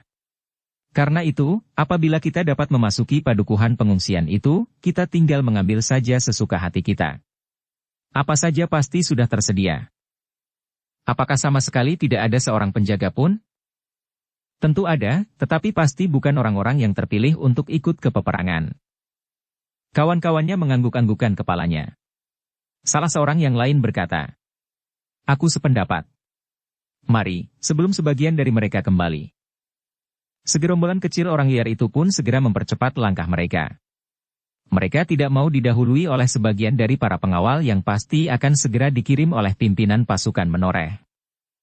"Apapun yang kita dapatkan, dapatlah sekedar menawarkan hati yang panas ini." Mereka mengangguk-anggukan kepala sambil melangkah semakin cepat. Kehadiran mereka di tempat-tempat pengungsian benar-benar membuat suasana yang tenang itu menjadi kisruh. Beberapa orang pengawal yang bertugas segera mempersiapkan diri. Bahkan laki-laki yang sudah berusia lanjut pun segera menyambar senjata-senjata yang ada di dinding. Dan anak-anak tanggung yang berdarah panas pun tidak mau ketinggalan. Pemimpin dari para pengawal itu berkata lantang di hadapan segerombolan orang yang akan memasuki padukuhan itu. Siapakah kalian, dan apakah maksud kalian? Kami hanya sekedar akan lewat. Bukankah jalan yang melintas di tengah-tengah padukuhan ini jalan untuk umum? Pemimpin pengawal itu menggelengkan kepalanya. Tidak. Dalam keadaan serupa ini jalan ini tertutup bagi siapapun. Tetapi kami akan lewat, teriak yang berkumis panjang. Minggir, teriak yang berkepala botak. Tetapi pemimpin pengawal itu pun berteriak. Jangan memaksa. Kalian harus mencari jalan lain. Tiba-tiba terdengar suara tertawa berkepanjangan. Seorang yang bertubuh tinggi kekar dan berjambang lebat maju ke depan sambil mengacung-acungkan kelewangnya. Minggir anak-anak marmot. Jangan berbuat bodoh. Pemimpin pengawal itu menjadi ragu-ragu sejenak. Dipandanginya orang yang tampaknya buas dan liar itu. Namun dengan demikian ia dapat meraba, apakah yang sebenarnya akan mereka lakukan. Apapun yang akan terjadi, tetapi kalian tidak boleh lewat, jawab pengawal itu. Hampir serentak orang yang liar itu mendesak maju. Tetapi para pengawal yang berdiri di mulut lorong pun tidak menepi. Meskipun mereka menyadari bahwa mereka akan berhadapan dengan orang-orang yang liar dan buas. Bahkan mereka pun menyadari bahwa mereka tidak mempunyai cukup kekuatan untuk mempertahankan diri terhadap segerombolan orang-orang liar itu. Namun demikian mereka tidak akan dapat pula membiarkan orang-orang itu memasuki padukuhan dan merampok segala isinya. Apapun yang terjadi, mereka harus bertahan sejauh-jauh dapat mereka lakukan. Orang-orang yang tidak tahu diri, berteriak seseorang yang berdada bidang dan berbulu lebat. Apakah kalian tidak mengenal kami? Siapapun kalian, kami tetap dalam pendirian kami. Orang-orang liar itu pun kemudian tidak dapat tersabar lagi. Segera mereka pun memencar sambil mengacung-acungkan senjata mereka. Salah seorang dari mereka berteriak. Kalian tidak akan berdaya apapun juga menghadapi kami. Jangan keras kepala. Para pengawal itu pun segera mempersiapkan diri. Mereka masih juga mempunyai harapan, karena jumlah mereka lebih banyak. Tetapi yang banyak itu adalah sekedar orang tua-tua dan anak-anak tanggung. Meskipun demikian di antara yang tua-tua itu terdapat bekas-bekas pengawal yang pernah mengenal bagaimana mempergunakan pedang dan tombak yang ada di tangan mereka. Kami harus melindungi perempuan dan anak-anak, desis seorang tua yang sudah ubanan seluruh kepalanya. Sambil membelai janggutnya yang sudah putih pula ia meneruskan. Kami masih cukup kuat untuk bertempur melawan berandal yang manapun juga. Tetapi segerombolan orang yang datang itu benar-benar orang-orang yang buas. Mereka sama sekali tidak menghiraukan apapun juga, selain membayangkan bahwa di dalam padukuhan itu terdapat harta benda yang dapat sedikit melepaskan tekanan yang menghimpit dada oleh kekalahan demi kekalahan yang pernah mereka alami selama mereka masih berada di atas tanah perdikan ini. Dengan demikian, maka orang-orang itu pun kemudian mendesak semakin maju. Beberapa langkah di hadapan mereka, para pengawal pun segera menebar. Mereka pun telah siap menghadapi segala kemungkinan. Seperti pesan pemimpin mereka, maka para pengawal itu bersiap menghadapi lawan-lawan mereka dalam pasangan-pasangan yang terdiri dari 2 atau 3 orang. Setiap pengawal didampingi oleh orang-orang tua atau anak-anak tanggung. Dalam pasangan-pasangan itulah mereka akan berkelahi melawan orang liar yang menurut perhitungan para pengawal memiliki kemampuan yang lebih tinggi. Karena itu, para pengawal berusaha untuk memanfaatkan jumlah mereka yang lebih banyak itu sebaik-baiknya. Sesaat kemudian maka kedua pasukan kecil itu pun segera berbenturan. Dengan teriakan-teriakan tinggi berandal-berandal itu menggempur lawan-lawannya tanpa pengekangan diri. Dengan kasar mereka mengayunkan senjata-senjata mereka dibarengi oleh umpatan-umpatan kasar pula yang dapat membakar telinga. Adalah di luar dugaan berandal-berandal itu bahwa pengawal yang berjumlah kecil bersama orang-orang tua dan anak-anak itu ternyata telah berjuang dengan gigihnya. Mereka sama sekali tidak mengenal takut menghadapi akibat yang bagaimanapun juga beratnya. Sejenak kemudian, maka mulailah darah menitik dari luka-luka. Seorang yang telah tidak bergigi lagi ternyata tersentuh ujung pedang, tertatih-tatih ia terdorong surut, kemudian jatuh berguling di tanah. Dengan nafas terengah-engah ia mencoba bangkit. Namun lukanya terasa menjadi kian pedih. "Minggirlah," teriak seorang pengawal. "Mundurlah dan bersihkan luka itu." Belum lagi ia beranjak dari tempatnya, seorang anak muda berumur 16 tahun terlempar dari pertempuran. Sebuah goresan biru telah menyilang punggungnya. Agaknya sebuah bindi telah mengenainya, meskipun tidak sepenuh kekuatan lawan, sehingga ia masih mampu meloncat berdiri. Tetapi karena senjatanya terlempar dari tangannya, maka ia pun segera meloncat mengambil senjata orang tua yang terluka. "Pinjam senjatamu, Kek." Namun bagaimanapun juga, sejenak kemudian segera terasa bahwa pasukan para pengawal itu segera terdesak. Hanya karena jumlah dan tekad mereka sajalah, mereka mampu bertahan. Pemimpin pengawal itu memang masih mengharap sesuatu akan terjadi. Mungkin sepasukan pengawal kembali, atau mungkin pasukan pengawal di padukuhan sebelah mengetahui keadaan ini. Pasukannya yang lengah, ternyata tidak mempersiapkan alat-alat apapun yang dapat dipergunakannya untuk memberikan isyarat kepada para pengawal di padukuhan sebelah selain kentongan. Tetapi pengawal itu pun jumlahnya sama sekali tidak memadai. Namun demikian, pemimpin pengawal itu tidak berputus asa. Ketika pasukannya benar-benar terdesak, maka diperintahkannya memukul titir. Kentongan. Satu-satunya alat yang masih dimilikinya. Sejenak kemudian terdengar suara titir menggema dari padukuhan kecil itu. Beberapa buah kentongan berbunyi bersama-sama, sahut-menyahut. Namun di sela-sela suara kentongan itu terdengar orang yang berbulu lebat di dadanya berkata, "Dari mana kau akan mendapatkan bantuan? Dari padukuhan sebelah yang dilingkari oleh pring ori itu? Kasihan. Mereka tidak akan mampu membantu kalian, karena jumlah mereka pun tidak akan berarti apa-apa bagi kami." Pemimpin pengawal tidak menghiraukannya. Ia sendiri berkelahi seperti harimau lapar. Sedang beberapa orang pengawal terlatih yang lain pun mengikuti jejaknya pula. Ternyata bahwa suara kentongan itu tertangkap dari padukuhan di sebelah. Karena itu maka pemimpin pengawal yang tinggal di padukuhan itu pun segera mengumpulkan pasukan kecilnya. "Apakah yang telah terjadi?" ia bertanya. Tetapi tidak seorang pun yang mengetahuinya. "Biarlah beberapa orang pergi ke sana melihat keadaan. Yang lain tetap berada di padukuhan ini," perintah pemimpin pengawal itu. Beberapa orang pun segera pergi meninggalkan lingkungan pring ori menuju ke padukuhan sebelah. Dengan tergesa-gesa mereka meloncat-loncat sambil menduga-duga. Apakah yang sebenarnya telah terjadi? Akhirnya mereka pun melihat, di pinggir desa itu telah terjadi pertempuran. Agaknya para pengawal yang ada di padukuhan itu terdesak, sehingga mereka terpaksa membunyikan tanda. Para pengawal itu pun berlari semakin cepat. Ketika mereka sampai di arena, mereka pun segera melibatkan diri di dalam pertempuran itu. Namun jumlah mereka tidak terlampau banyak, sehingga pengaruhnya tidak begitu terasa. Meskipun pada saat-saat permulaan, para pengawal yang mendapat tenaga baru itu berhasil menahan desakan berandal yang kehausan, tetapi sejenak kemudian mereka pun telah terdesak kembali betapapun lambatnya. "Menyerahlah," teriak salah seorang berandal yang berambut panjang. Tetapi para pengawal sudah bertekad untuk bertahan. Apalagi setelah mereka mendapat bantuan meskipun hanya beberapa orang. Namun ketahanan mereka sudah menjadi bertambah. Jumlah mereka yang lebih banyak pun dapat membantu untuk memperpanjang waktu pertahanan mereka. Beberapa orang pengawal telah mencoba untuk memecah perhatian orang-orang yang liar itu. Mereka menyerang dari samping. Sedang jumlah yang besar meskipun sebagian dari mereka adalah orang tua-tua dan anak-anak tanggung. Tetap menghadapi mereka dari depan. Tetapi bagaimanapun juga para pengawal tidak akan dapat menguasai lawan-lawan mereka yang ganas.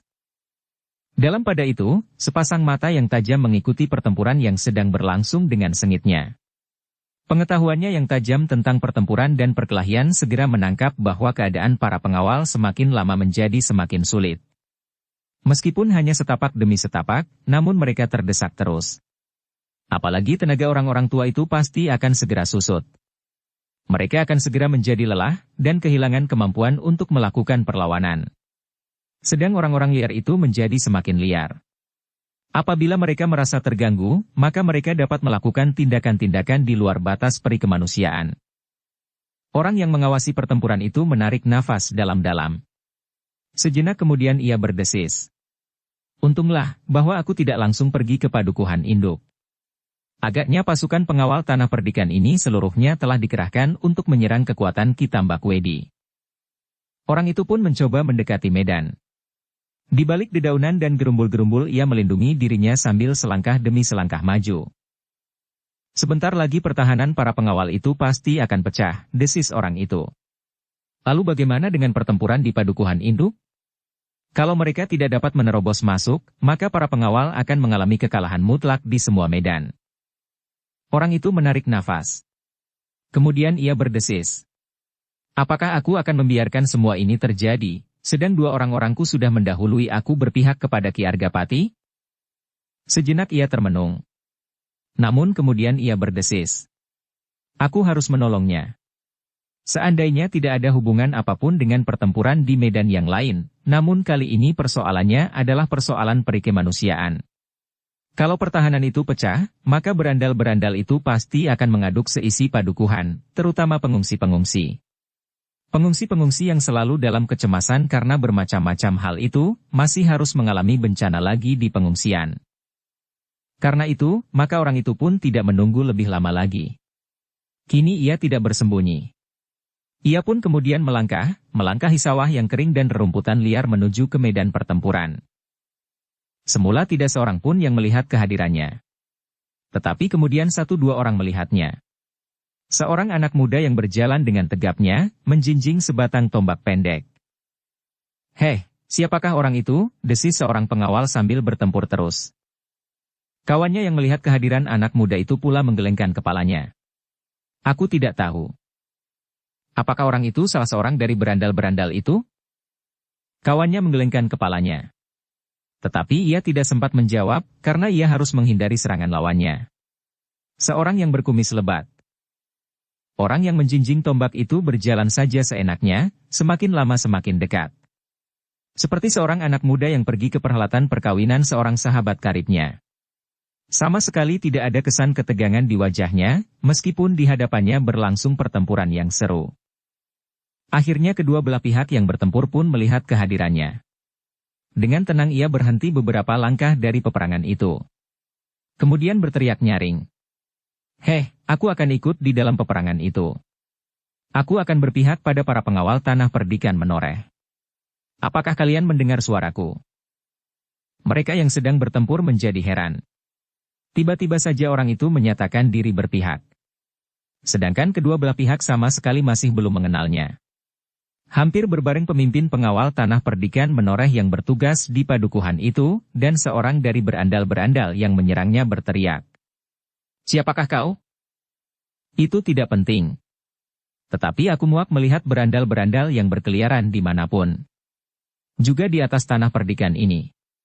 Selagi tanah ini sedang kisruh, berandal-berandal itu mempergunakan kesempatan sebaik-baiknya. Aku tidak tahu, apakah kalian memang dikirim oleh Kitambak Wedi, atau karena maksud kalian sendiri, namun perbuatan kalian memang harus dicegah." "Persetan," teriak salah seorang dari orang-orang liar itu. "Apakah pengaruhmu seorang diri? Mari, ikutlah mati bersama para pengawal." "Tetapi aku tidak seorang diri. Aku akan bertempur bersama para pengawal." Tidak seorang pun yang segera menyahut. Tetapi kehadirannya benar-benar menarik perhatian, meskipun ia hanya seorang diri. Meskipun demikian, orang-orang yang telah dicengkam oleh nafsu untuk memiliki harta dan benda itu sama sekali tidak berhasrat untuk mengurungkan niatnya. Sejenak kemudian salah seorang dari mereka berteriak. "Heh, kedatangan segerombolan pengawal dari padukuhan sebelah sama sekali tidak berarti bagi kami. Apalagi kau hanya seorang diri, meskipun kau akan bertempur bersama-sama para pengawal." Orang yang baru datang itu mengerutkan keningnya, kemudian jawabnya. Memang, kedatangan segerombolan pengawal itu baru membuat keadaan menjadi seimbang. Nah, meskipun kemudian aku datang seorang diri, tetapi aku akan dapat merubah keseimbangan itu. "Omong kosong," teriak seorang yang bertubuh tinggi, berdada bidang dan berbulu lebat. Ia adalah orang yang sama sekali tidak dapat menahan diri. Karena itu, maka katanya kemudian, "Aku akan mencekik kelinci kecil itu. Teruskan pekerjaan kalian sampai tikus-tikus menoreh ini menyadari kebodohannya. Aku hanya memerlukan waktu sekejap, kemudian aku akan kembali bersama-sama dengan kalian." Orang yang tinggi besar itu segera keluar dari pertempuran. Dengan langkah yang berat ia maju mendekati anak muda yang bersenjata tombak itu. "Siapa kau? Aku ingin tahu namamu sebelum kau mati." "Sudah aku katakan, itu tidak penting." "Setan alas," orang itu mengumpat. Kemudian diputarnya senjatanya. Sebuah canggah bertangkai pendek. Anak muda yang bersenjata tombak itu masih tetap berdiri di tempatnya. Tetapi ia telah menyiapkan diri menghadapi segala kemungkinan. Tanpa berjanji maka peperangan yang seru itu pun mengendor. Hampir setiap orang di dalam peperangan itu ingin melihat apa yang akan terjadi atas anak muda itu. Sehingga dengan demikian maka benturan dari kedua pasukan kecil itu seakan-akan terhenti untuk sesaat, hanya karena seorang anak muda yang datang mendekati arena. "Lihatlah untuk yang terakhir kalinya," berkata orang yang tinggi besar itu. "Tengadahkan wajahmu ke langit, kemudian tundukkan ke bumi. Kau sudah tidak akan melihatnya lagi. Jangan menipu aku. Kau akan menusuk lambungku selagi aku menengadah," jawab anak muda itu. "Sombong! Kau kira aku tidak dapat membunuhmu tanpa berbuat licik seperti itu? Yakini kata-katamu sendiri. Kau tidak dapat mengalahkan aku tanpa perbuatan licik." "Persetan," orang itu menjadi sangat marah. Ia merasa benar-benar terhina, sehingga dengan serta-merta ia meloncat menyerang dengan canggahnya. Ujung yang bercabang itu langsung mengarah ke leher anak muda yang bersenjata tombak itu. Tetapi semua mata yang melihat serangan itu terbelalak karenanya. Semula mereka menyangka bahwa serangan yang demikian cepatnya itu akan segera mengakhiri perkelahian yang baru dimulai itu. Namun ternyata mereka salah sangka. Meskipun perkelahian itu benar-benar segera berakhir, tetapi bukan canggah orang bertubuh tinggi itulah yang menyobek leher anak muda yang bersenjata tombak. Yang terjadi adalah justru sebaliknya. Dengan sigapnya anak muda itu mengelak, dan dengan sigapnya pula ia mengangkat ujung tombaknya. Anak itu tidak perlu mempergunakan kekuatan apapun untuk membenamkan tombaknya di dada lawannya, karena lawannya telah melontarkan dirinya sendiri. Adalah benar-benar di luar dugaan. Anak muda itu pun kemudian mengibaskan wiron kainnya. Kemudian disanggutkannya wiron itu diikat pinggangnya di bagian belakang, di bawah punggung. "Lihat," katanya. "Aku terpaksa mulai." Tidak seorang pun yang menyahut. Mereka melihat orang yang bertubuh tinggi gagah itu terhuyung-huyung. Dan ketika anak muda itu menarik ujung tombaknya, maka tubuh itu pun kemudian terbanting jatuh di tanah. "Aku tidak sengaja membunuhnya," berkata anak muda itu. Tetapi ia telah membunuh dirinya sendiri. Sejenak peperangan itu menjadi sepi. Bahkan berhenti untuk sesaat. Semua mata terbelalak melihat apa yang baru saja terjadi. Orang-orang liar yang sudah terlampau biasa melihat kematian itu pun menjadi heran, apalagi para pengawal. Hampir seperti Ki Gede menoreh sendiri, desis seseorang kepada diri sendiri. Sementara itu anak muda itu pun berkata, "Nah, sekarang aku akan ikut bertempur. Ayo, jangan berdiri termangu-mangu." Selangkah demi selangkah ia maju. Tombaknya dijinjingnya dengan sebelah tangannya. Itu hanya suatu kebetulan, beberapa orang berandal berkata di dalam hati masing-masing untuk menenteramkan diri sendiri. Nafsu yang luap-luap memang dapat menjerumuskan diri sendiri ke dalam bencana. Karena itu, aku harus berhati-hati menghadapi anak itu. Sejenak kemudian maka pertempuran pun segera berkobar kembali. Semakin lama semakin dahsyat. Dentang senjata berkumandang di udara, dan bunga api pun memercik dari benturan senjata yang beradu. Dalam pada itu, setiap orang di dalam peperangan itu pun segera melihat, apakah yang dapat dilakukan oleh anak muda yang bersenjata tombak pendek itu. Meskipun ia seorang diri, namun pengaruhnya jauh lebih besar dari beberapa orang yang datang dari padukuhan sebelah. Dengan demikian maka keseimbangan pertempuran itu pun segera berubah. Para pengawal tidak lagi terdesak. Bahkan karena setiap kali anak muda itu dapat mengurangi jumlah lawannya, maka perlahan-lahan para pengawal itu pun dapat menguasai keadaan. Sehingga sejenak kemudian, meskipun korban jatuh di kedua belah pihak, namun para pengawal tanah perdikan menoreh yang sedang bertugas di padukuhan kecil itu meyakini bahwa mereka akan berhasil mempertahankan daerah pengungsian itu atas bantuan seorang anak muda yang bersenjata tombak pendek. Tetapi anak muda yang bersenjata tombak pendek itu meskipun hanya seorang diri, mempunyai kemampuan bertempur yang luar biasa. Seolah-olah para pengawal itu sedang bertempur bersama-sama Ki Argapati sendiri. Orang-orang yang semula mengharapkan dapat merampas kekayaan yang tersembunyi di padukuhan kecil bersama para pengungsi itu pun akhirnya harus mengumpat-umpat. Beberapa orang dari mereka telah terbunuh atau terluka. Sedang sisanya sama sekali sudah tidak mempunyai harapan lagi untuk memenangkan perkelahian itu. Dengan demikian, maka setelah mereka saling berbisik, terdengarlah salah seorang dari mereka bersuit nyaring. Sejenak kemudian orang-orang itu pun segera berloncatan, melarikan diri salang tunjang tanpa tujuan, mereka berlari kemanapun untuk menjauhi para pengawal yang masih mengejar mereka beberapa puluh langkah. Namun para pengawal itu pun segera menghentikan pengejaran, karena mereka menyadari bahwa kekuatan mereka tanpa anak muda itu pun tidak akan lebih dari kekuatan lawannya. Demikianlah maka pertempuran antara dua pasukan kecil itu pun segera berakhir. Meskipun demikian sekali lagi Menoreh harus menyerahkan korban-korbannya sebagai pupuk tanah kelahiran mereka. Ketika para pengawal itu sudah mulai menjadi tenang, maka pemimpin pengawal itu pun segera bertanya sekali lagi kepada anak muda itu. "Siapakah kau sebenarnya?" Anak muda itu tersenyum. Ia tidak menjawab pertanyaan itu, bahkan ia bertanya pula. "Apakah pasukan Menoreh seluruhnya berangkat ke padukuhan induk?" "Ya," jawab pemimpin pengawal. "Kelengahan yang berbahaya. Kalian melihat akibatnya." Anak muda itu berhenti sejenak, lalu. "Apakah kalian sudah mendengar kabar penyerangan itu?" "Belum. Kami sedang menunggu." Anak muda itu mengerutkan keningnya. Ia menjadi ragu-ragu sejenak. Apakah ia akan pergi juga ke padukuhan induk, atau menunggu saja di tempat itu?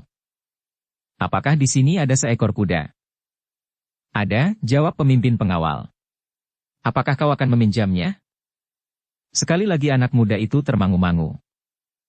"Aku akan menunggu sebentar. Kalau tidak segera ada pemberitahuan dari induk pasukanmu yang sedang bertempur itu, aku akan menyusul mereka. Mungkin mereka memerlukan bantuan." Pemimpin pengawal itu mengangguk-anggukkan kepalanya.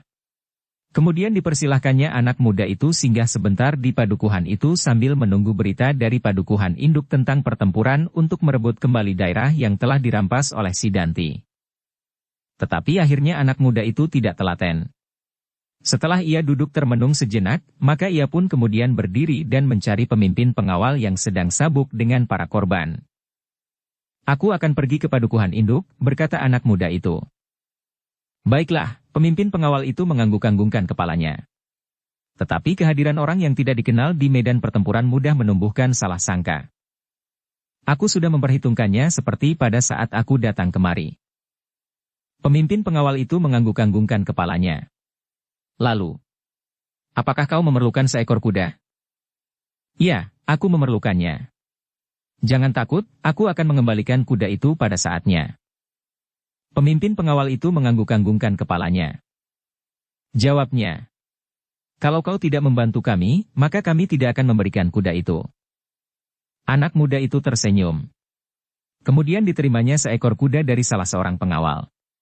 Sambil meloncat ke punggung kuda itu ia berkata, "Hati-hatilah. Mungkin masih ada orang-orang yang berkeliaran di daerah ini." "Terima kasih," jawab pengawal itu. Anak muda yang bersenjata tombak pendek itu pun segera memacu kudanya meninggalkan padukuhan kecil. Sejenak para pengawal memandangi debu putih yang terlontar dari kaki-kaki kuda itu, namun kemudian kuda itu pun seakan-akan hilang ditelan ujung rumputan dan gerumbul-gerumbul perdu. Kehadiran anak muda di atas punggung kuda itu di daerah peperangan agaknya telah mengejutkan para pengawal yang sedang menjaga daerah yang baru saja mereka kuasai. Karena itu, beberapa orang dari mereka segera berloncatan ke tengah jalan dengan senjata-senjata telanjang di tangan masing-masing.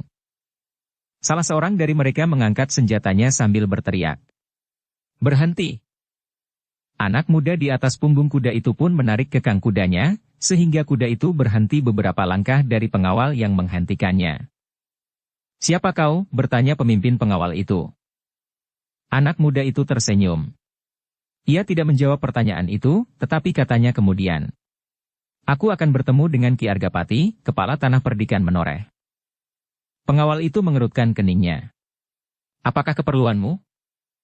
"Aku mempunyai keperluan yang tidak boleh diketahui oleh orang lain," Selain Ki Argapati, gembala tua beserta kedua anaknya yang bernama Gupita dan Gupala, serta 2 orang prajurit yang telah membantu kalian dalam pertempuran ini, Hanggapati dan Dipasanga. Pengawal itu termangu-mangu sejenak, sementara anak muda itu menilai bekas-bekas pertempuran Lang baru saja berlangsung. Katanya di dalam hati. Agaknya pasukan Ki Agapati sudah berhasil memasuki padukuhan induk. Anak muda di atas punggung kuda itu mengangguk-anggukan kepalanya. Sekali-sekali ia menatap wajah-wajah para pengawal yang masih termangu-mangu. Sejenak beberapa orang di antara mereka saling memandang, tetapi wajah-wajah itu masih saja memancarkan keraguan-raguan. Mudah-mudahan mereka adalah para pengawal tanah perdikan menoreh, desis anak muda itu.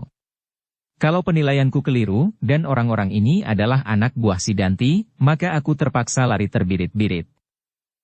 Baru sejenak kemudian salah seorang pengawal berkata, hanya orang-orang yang sudah kami kenal sajalah yang boleh memasuki daerah ini. Anak muda itu mengerutkan keningnya. Ia sama sekali tidak terkejut, dan bahkan sudah diduganya lebih dahulu. Namun ia harus dapat meyakinkan pengawal-pengawal itu, bahwa ia tidak bermaksud jahat. Karena itu maka katanya, Kisanak, aku mempunyai keperluan yang khusus. Karena itu, aku minta izin untuk menemuinya. Ki Argapati masih dalam keadaan sakit, jawab pengawal itu. Kalau begitu, aku akan bertemu dengan ayah Gupita, atau anak itu sendiri. Siapa kau? Bawa aku kepadanya. Aku juga seorang gembala. Tetapi pengawal itu mengerutkan keningnya, pakaianmu bukan pakaian seorang gembala. Anak muda itu memandangi pakaiannya sejenak. Pakaian itu sudah lusuh dan kotor. Tetapi memang pakaian itu bukan pakaian seorang gembala, sehingga anak muda itu justru tersenyum sendiri. Tolonglah, katanya, aku ingin bertamu dengan salah seorang dari mereka. Kami mencurigai setiap orang yang tidak kami kenal. Tetapi ada yang sudah mengenal kami, sahut anak muda itu. Bawa kami kepadanya. Serahkan senjatamu. Ah, desahnya. Jangan berlebih-lebihan. Aku hanya seorang diri.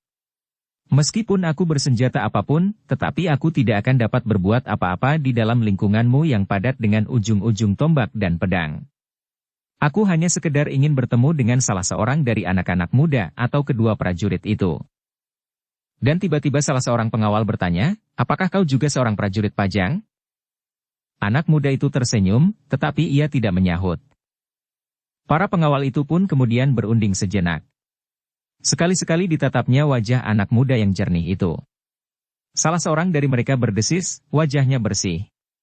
Aku tidak mencurigainya. Jangan mudah terkecoh. Marilah, kita antar saja ia menghadap salah seorang pemimpin kita, atau anak-anak muda yang mereka sebut namanya itu. Yang lain mengangguk-anggukan kepalanya, sehingga mereka pun bersepakat untuk mengantar anak muda itu, langsung kepada orang-orang yang dicarinya. Baiklah, berkata salah seorang pengawal kemudian. Tetapi kau harus mengikuti ketentuan kami. Apakah ketentuan itu? Menyerahkan senjataku? Yang pertama, turunlah dari kudamu. Kemudian berjalan bersama kami. Anak muda itu mengerutkan keningnya. Kemudian ia berdesis. Maaf. Aku agak tergesa-gesa sehingga aku lupa turun dari punggung kuda. Ia berhenti sebentar, lalu. Apakah kalian tidak mengenal kuda ini? Para pengawal itu terdiam sejenak.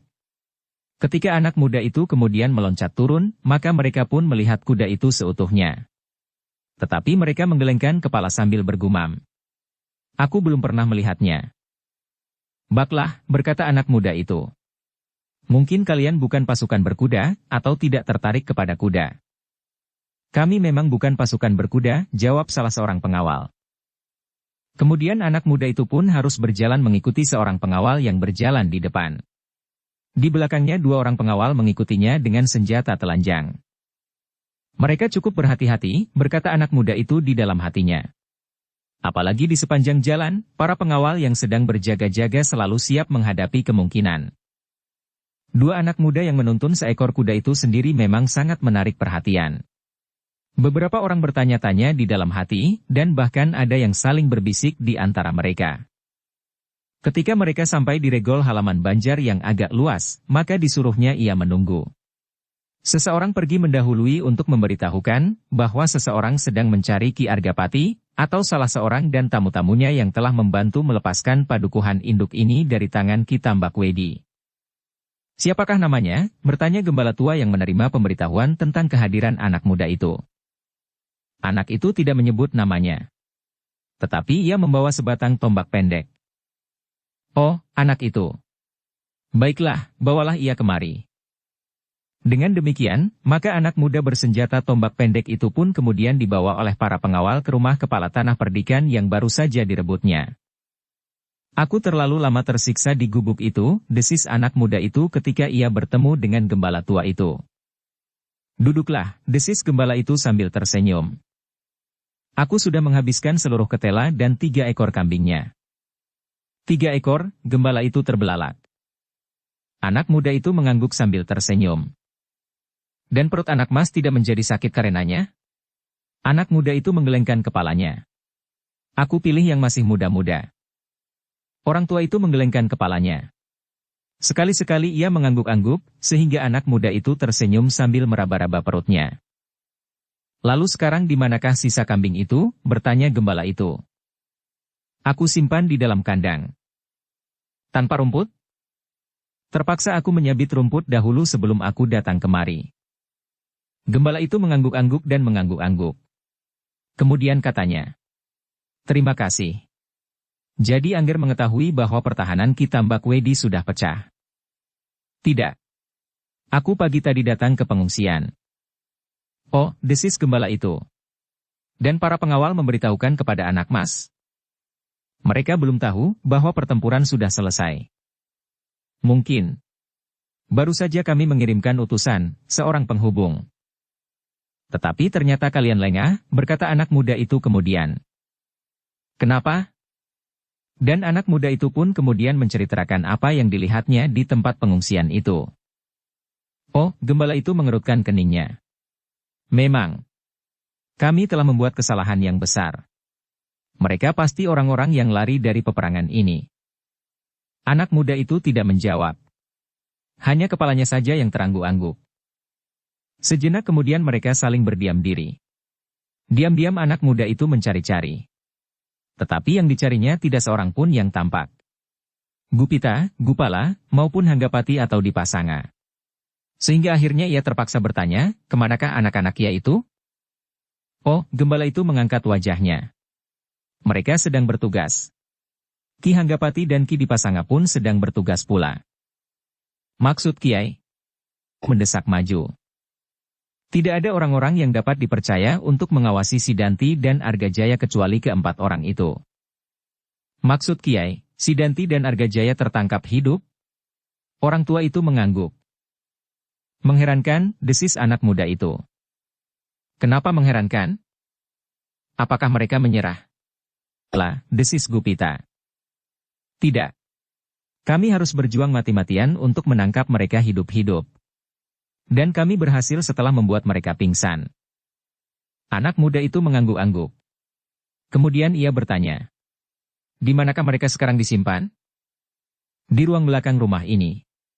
Sidanti ditunggui oleh Ki Hanggapati dan Ki Dipasanga bersama beberapa orang pengawal, sedang Argajaya dijaga oleh Gupita dan Gupala. Anak muda itu mengangguk-anggukkan kepalanya.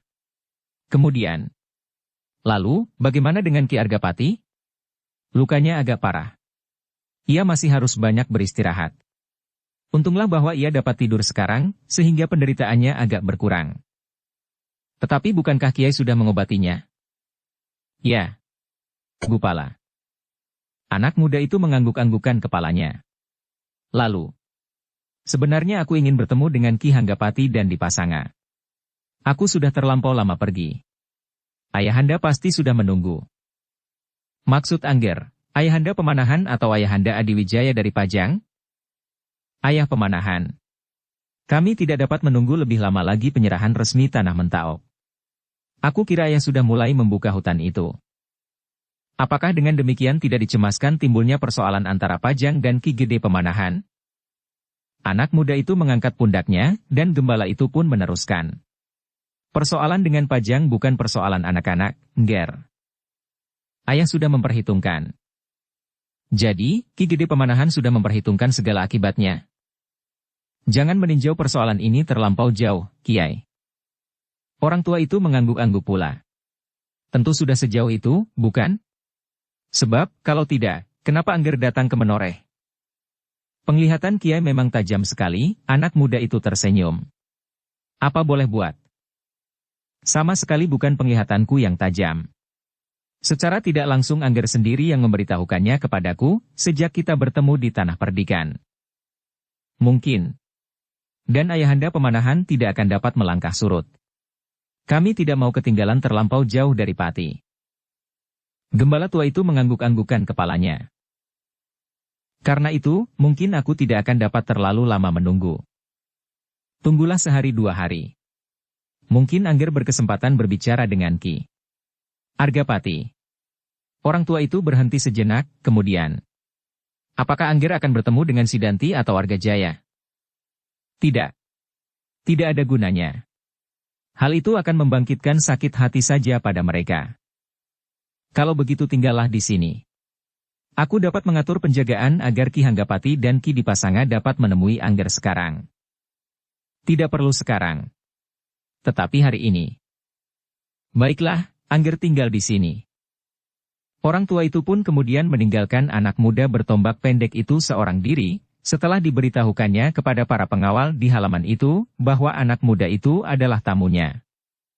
Sementara orang tua itu pergi, Samekta dan Karti sempat menemui anak muda itu sejenak.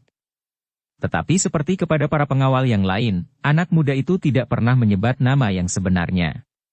Ia hanya mengatakan bahwa ia adalah kawan Gupita dan Gupala yang datang ke atas Tanah Perdikan ini bersama Ki Hanggapati dan Ki Dipasanga. Dalam pada itu Sidanti duduk di dalam ruang yang sempit sambil menghentak-hentakkan kakinya. Berkali-kali ia berjalan hilir mudik. Kadang-kadang ia mencoba melihat keluar dari sela-sela dinding. Tetapi ia tidak dapat melihat apapun, selain bintik-bintik cahaya matahari. Anak muda itu sadar bahwa di luar biliknya, beberapa orang sedang berjaga-jaga. Namun tiba-tiba langkahnya terhenti. Dirabainya dinding biliknya, justru di sebelah dalam. Ia kenal benar ruangan demi ruangan di rumah itu, sehingga ia pun tahu benar, bahwa di sebelah dinding itu adalah ruang belakang dari rumah yang didiaminya semasa kecil ini. Kemudian sebuah longkangan kecil. Dan di sebelah longkangan kecil yang dibatasi oleh gandok-gandok sebelah menyebelah itu, adalah bilik ayah dan ibunya, bilik yang paling kanan dari 3 buah bilik yang berjajar. Ia sendiri kadang-kadang tidur di sentong tengah, tetapi kadang-kadang di amben besar yang terhampar di ruang tengah rumahnya.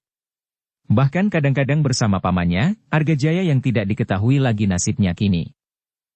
Aku tidak akan dapat lari keluar, ke halaman belakang, berkata anak muda itu di dalam hatinya. Tetapi bagaimana kalau aku justru memecah dinding ini? Sidanti mencoba menimbang-nimbang. Tetapi karena tidak dilandasi oleh ketenangan pikiran yang wajar, maka ia pun segera dicengkam oleh nafsunya untuk memberontak terhadap keadaan. Ia sama sekali sudah tidak memperhitungkan lagi kemungkinan yang paling jelek yang dapat terjadi atasnya. Mati bukanlah sesuatu yang wajib dipertimbangkan, karena mati adalah jalan yang lebih baik baginya untuk mengakhiri persoalannya. Sidanti menarik nafas dalam-dalam. Diraba-rabanya dinding itu berulang kali. Dan dicobanya untuk mendengarkan desis orang-orang yang berada di ruang dalam. Penjagaan yang kuat pasti berada di luar, desisnya. Aku tidak mendengar gemeramang orang di ruang tengah. Ini suatu kelengahan. Sejenak kemudian Sidanti mencoba mengorek sela-sela anyaman dinding bambu yang kasar berlapis kepang. Ternyata dugaannya benar. Ia hanya melihat 2 orang yang duduk terkantuk-kantuk sambil memeluk senjatanya.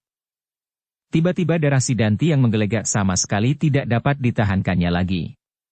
Dengan hati-hati ia pergi ke sudut bilik itu. Dengan tangannya yang kuat ia mencoba memutuskan tali-tali pengikat dinding. Akhirnya satu demi satu tali itu terputus. Perlahan-lahan ia berhasil membuka sudut biliknya, justru ke ruang belakang yang menghadap ke longkangan dalam. Mudah-mudahan tidak banyak orang, selain kedua penjaga itu, desisnya di dalam hati. Ketika dinding itu sudah terbuka agak lebar, ia dapat melihat batas-batas gandok dan dapur. Ternyata tidak seorang pun berada di longkangan. Dan dapur pun agaknya masih sepi. Sedang kedua pengawal yang duduk memeluk senjata-senjata mereka itu pun masih duduk di tempatnya. Oleh kelelahan yang sangat, mereka menjadi lengah. Semalam suntuk mereka tidak tidur, bahkan telah memeras tenaga, bertempur melawan orang-orang Kitambak Wedi. Sejenak Sidanti menilai keadaan. Sambil mengangguk-anggungkan kepalanya berkata, "Aku tidak dapat menerobos gandok, baik gandok kanan maupun gandok kiri. Para pengawal yang sedang beristirahat pasti berada di sana selain berada di Banjar." Kemudian dilayangkannya pandangan matanya ke pintu yang justru masuk ke ruang tengah. Perlahan-lahan ia bergumam, "Aku kira ruangan itu pun kosong. Mudah-mudahan setan tua dengan kedua anak-anaknya itu tidak berada di dalam." Akhirnya Sidanti mengambil kesimpulan, justru ia akan lari lewat ruang dalam. Kemudian menerobos peringgitan dan lari melintas pendapa, meloncat dinding justru di depan rumah ini. Menurut perhitungan Sidanti, karena ia ditempatkan di ruang belakang, maka justru bagian belakanglah yang diperkuat dengan orang-orang yang penting untuk mengawasinya. Adalah sedikit sekali kemungkinan seorang tawanan justru lari lewat ruang dalam dan pendapa. Kalau tidak ada iblis-iblis pendatang itu, aku pasti dapat keluar dari halaman ini. Aku kira mereka justru berada di belakang rumah kecuali dukun tua itu. Aku harap ia berada di bilik Argapati yang terluka bersama Pandan Wangi. Setelah perhitungannya dianggap masak, meskipun dalam kegelisahan dan kekisruhan, Sidanti tidak menunggu lebih lama lagi. Dengan sekuat-kuat tenaganya dia menyibakkan dinding bambu biliknya. Kemudian perlahan-lahan ia merangkak keluar justru masuk ke ruang belakang. Ketika kedua penjaga itu mendengar suara gemerisik, mereka pun berpaling. Tetapi terlambat. Sisi telapak tangan Sidanti telah menyentuh tengkuk mereka sehingga mereka pun terpelanting. Meskipun demikian, salah seorang dari mereka masih sempat berteriak, "Sidanti," tetapi suaranya terputus karena kaki Sidanti telah menginjak lehernya. Di halaman belakang, Ki Hanggapati dan Ki Dipasanga duduk di atas sehelai tikar, menghadapi mangkuk air panas, gula kelapa dan beberapa potong pondoh beras. Ternyata mereka mendengar teriakan penjaga di ruang belakang yang terputus itu. Serentak mereka terloncat berdiri. Dengan serta-merta mereka mendorong pintu bilik itu. Tetapi mereka tidak menjumpai seorang pun. Yang mereka temukan adalah dinding yang terbuka di pojok bilik. "Sidanti lari," desis Hanggapati. "Justru ia masuk ke ruang belakang," sahut Dipasanga. Sejenak mereka saling berpandangan. Namun sejenak kemudian mereka menyadari bahwa Sidanti adalah anak muda yang berbahaya. Karena itu, maka mereka tidak menunggu lagi. Mereka tidak sempat berlari lewat pintu dan melingkari rumah belakang itu untuk masuk ke longkangan. Karena itu, dinding yang memang sudah terbuka itu pun dihentakkannya dengan kaki sehingga dinding itu berderak dan terbuka semakin lebar. Ketika mereka memasuki ruang belakang, beberapa orang berloncatan pula dari gandok sebelah menyebelah masuk ke longkangan. Tetapi mereka tidak menjumpai apapun lagi. Sidanti telah meninggalkan longkangan itu justru masuk ke ruang dalam. Ruang itu memang kosong. Tidak seorang pun berada di ruang dalam. Sekilas Sidanti melihat pintu bilik kanan terbuka. Ia yakin bahwa Ki Argapati sudah dibawa masuk ke dalam bilik itu. Tetapi menurut dugaannya, gembala tua itu berada di sana pula. Karena itu, maka tidak ada niatnya sama sekali untuk menjenguk bilik itu. Dengan cepatnya Sidanti berlari ke peringgitan. Peringgitan yang kotor itu pun masih kosong pula. Bahkan di sana-sini masih berhamburan sampah yang dilontarkan oleh orang-orangnya semalam. Agaknya para pengawal masih segan untuk berada di dalam ruangan yang kotor. Agaknya masih belum semua ruangan sempat dibersihkan, sebersih bilik Ki Argapati. Sidanti menahan dirinya sejenak. Sekilas ia memperhitungkan keadaan. Kalau ia melangkahi pintu peringgitan, ia akan sampai ke pendapa. Jika di pendapa itu ada beberapa orang pengawal itu tidak akan banyak berarti. Tetapi kalau di pendapa ada anak-anak muda yang bersenjata cambuk, maka ia harus bertempur. Lebih baik mati daripada menjadi pengewan-ewan, katanya di dalam hati. Karena itu, maka ia pun sudah berketetapan untuk berlari keluar. Dengan tergesa-gesa tangannya mendorong pintu peringgitan, sehingga sekaligus pintu itu terbuka lebar. Dalam sekilas pula, ia tidak melihat seorang pengawal pun yang berada di pendapa. Beberapa orang pengawal berkeliaran di halaman dan di regol. Tetapi aku tidak akan lewat regol itu, geramnya. Aku akan meloncati dinding dan lari kemanapun sebelum aku sempat kembali untuk melepaskan dendam di hati ini. Ketika Sidanti mendengar keributan di ruang dalam, maka ia menyadari bahwa para pengawal mulai mengejarnya. Karena itu, maka ia pun segera meloncat keluar pintu. Namun langkahnya tiba-tiba tertegun, ketika seseorang yang duduk seorang diri di pojok pendapa menghadapi hidangan yang masih hangat, memanggilnya. Sidanti? Hanya sekejap Sidanti kehilangan waktu pada saat ia berpaling dan tertegun. Namun anak muda yang memanggilnya itu ternyata cekatan sekali. Dalam sekejap itu ia telah berhasil melompat dan berdiri di hadapannya dengan tombak pendeknya. Apakah kau akan melarikan diri, Sidanti? Anak muda itu bertanya. Sebuah getaran yang dahsyat mengetuk dada Sidanti. Ia tidak menyangka sama sekali bahwa anak muda itu ada di rumah itu pula. Bahkan ia tidak menyangka bahwa anak muda itu ada di tanah perdikan menoreh. Tetapi Sidanti tidak sempat bertanya. Ia sadar bahwa sebentar lagi para pengawal akan segera mengepungnya kalau ia masih berada di halaman itu. Kalau kemudian datang para pemimpinnya pula, maka ia akan kehilangan setiap kesempatan. Karena itu, maka sebelum ia menjawab, tangannya telah lebih dahulu mengayunkan senjata yang dirampasnya dari penjaga di ruang belakang. Serangan Sidanti benar-benar tidak diduga. Cepat dan langsung mengarah ke tempat yang berbahaya. Terapi lawannya ternyata seorang yang lincah pula. Secepat ayunan senjatanya, anak muda itu berhasil menghindar. Bahkan kemudian tombak pendeknya segera mematuk membalas serangan Sidanti yang sudah kehilangan akal. Perkelahian pun segera terjadi di atas pendapa. Keduanya adalah anak-anak muda yang tangkas dan cekatan. Keduanya mempunyai beberapa kelebihan. Namun Sidanti kali ini hampir tidak dapat mempergunakan otaknya sama sekali, sedang lawannya adalah seorang anak muda yang mempunyai kecerdasan berpikir yang luar biasa, selain tempaan jasmaniah yang matang. Dalam kegelapan hati, Sidanti menyerang sejadi-jadinya. Namun dengan demikian, lawannya yang mempunyai perhitungan yang tajam itu segera mengetahui kelemahannya. Apalagi ketika beberapa orang pengawal mulai berdatangan mengelilingi keributan itu. Ternyata perkelahian itu tidak terjadi terlampau lama. Dengan perhitungan yang masak, anak muda itu berhasil mengungkit senjata Sidanti, sehingga terlepas dari tangannya. Kemudian sebuah ayunan tangkai tombak pendeknya berhasil mengenai kaki Sidanti, sehingga Sidanti terdorong beberapa langkah kemudian jatuh berguling di lantai. Ketika Sidanti siap untuk meloncat, ternyata ujung tombak pendek lawannya telah melekat di dadanya. Dengan gerak naluriah Sidanti menahan dirinya dan membeku untuk sesaat. Semua mata kemudian berpaling ketika mereka mendengar seseorang berteriak. Jangan! Jangan kau bunuh! Anak muda yang bersenjata tombak itu pun berpaling. Matanya meredup ketika ia melihat seorang gadis berdiri termangu-mangu dengan sepasang pedang di lambungnya. Sesaat mereka saling berdiam diri. Namun sesaat kemudian gadis itu melangkah maju sambil berkata kepada Sidanti. Kenapa kau berada di sini, Kakang? Sidanti tidak menjawab. Jangan berusaha untuk melakukan itu. Tidak akan terjadi apa-apa atasmu. Aku menjadi jaminan. Sidanti yang masih terbaring itu memandangi adiknya yang melangkah semakin mendekat. Ia melihat kepahitan yang membayang di wajah gadis itu. Pandan Wangi pun kemudian berhenti beberapa langkah dari kakaknya. Ditatapnya wajah anak muda yang memegang tombak pendek itu berganti-ganti dengan wajah Sidanti yang tegang. Apakah kau melukainya? Bertanya Pandan Wangi. Ia berusaha untuk melarikan diri, jawab anak muda itu. Siapakah kau? Bertanya Pandan Wangi pula. Apakah kau berhak untuk ikut campur dalam persoalan kami? Anak muda itu menjadi heran. Dan tiba-tiba saja ia bertanya kepada gadis itu. Siapa kau?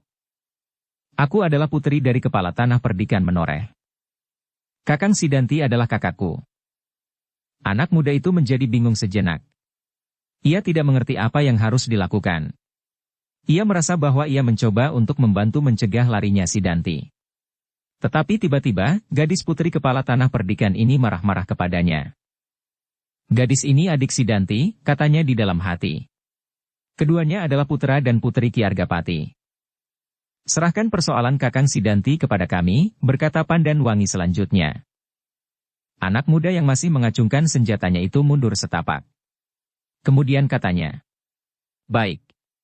Aku tidak akan mencampuri persoalan kalian. Aku minta maaf. Jawaban itu pun tidak diduga-duga sama sekali oleh Pandan Wangi.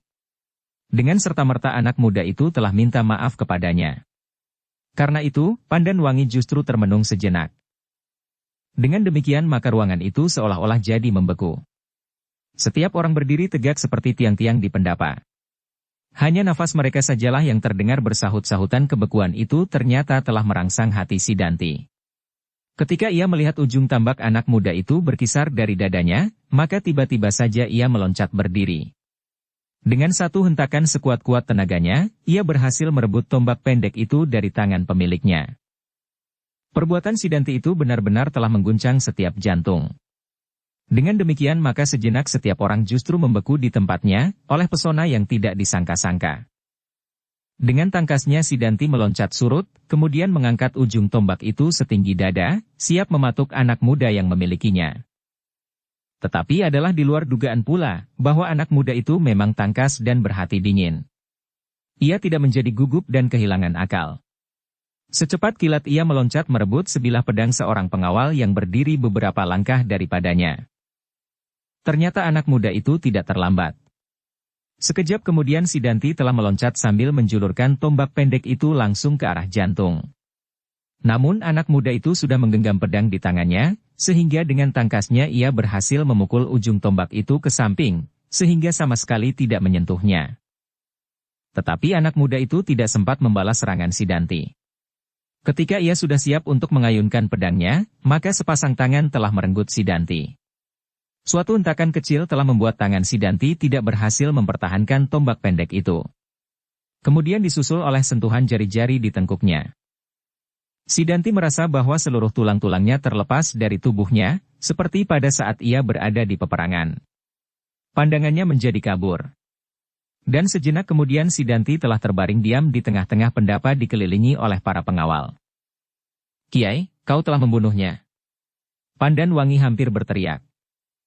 "Tidak, Ger," jawab gembala tua yang kini berjongkok di sisi tubuh Sidanti.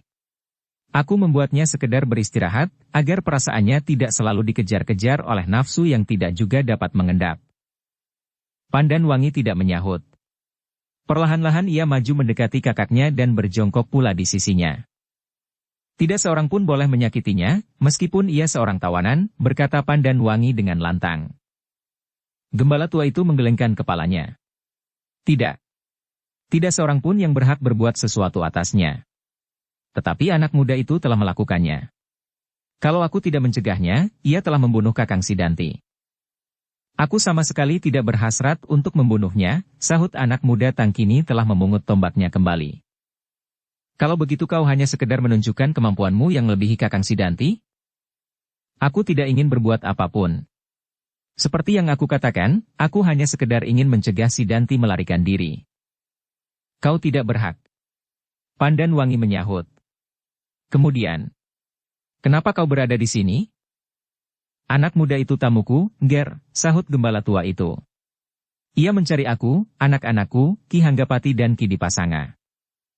Pandan Wangi mengerutkan keningnya. Sedang anak muda itu pun terdiam sejenak. Dibiarkannya orang tua itu memberikan penjelasan. Betapapun hatinya bergejolak, tetapi ia tidak ingin membuat persoalan dengan orang-orang menoreh, apalagi orang-orang penting seperti Pandan Wangi, karena perhitungan kemungkinan di masa mendatang bagi Alas Mentaok. Tetapi ia sudah langsung mencampuri persoalan yang berkembang di atas tanah perdikan ini. Tentu bukan maksudnya. Ia sebenarnya ingin menjemput kami apabila kami memang sudah tidak diperlukan lagi. Terasa sesuatu berdesir di dada Pandan Wangi. Dipandanginya orang tua itu sejenak. Namun kepalanya pun kemudian tertunduk dalam-dalam. "Ia memerlukan kami, Ger, karena anak muda ini pun sedang mencoba memperjuangkan haknya atas Alas Mentaok." Pandan Wangi mengerutkan keningnya. Perlahan-lahan ia mengerutkan wajahnya, namun wajah itu pun segera tertunduk kembali. Sejenak pendapa itu dicengkam oleh kediaman yang tegang. Masing-masing berdiri kaku di tempatnya. Perlahan-lahan Pandan Wangi berdiri dan melangkah menjauh. Ketika ia melihat Samekta berdiri membeku di tempatnya, dadanya berdesir. Apalagi ketika tatapan matanya menyentuh wajah Karti yang tegang. Tiba-tiba Pandan Wangi berlari kepada orang tua itu. Seperti anak-anak, ia menyembunyikan wajahnya di dada pemomongnya. Betapapun ia bertahan, tetapi ia tidak dapat membendung air matanya yang meleleh ke pipinya. Di antara isaknya yang tersendat-sendat terdengar suaranya. "Paman, apakah yang sebaiknya aku lakukan?" Karti menarik nafas dalam-dalam. Ia mengenal gadis itu sejak bertahun-tahun yang lalu. Sejak gadis itu masih kanak-kanak. Karena itu, Pandanwangi sudah tidak ubahnya seperti anaknya sendiri. Apalagi tugasnya kemudian adalah menjadi pemomongnya. Setiap gadis itu pergi berburu, pergi melihat-lihat bukit-bukit padas dan goa-goa di lereng-lereng bukit menoreh, dan hampir kemanapun perginya, ia selalu menyertainya.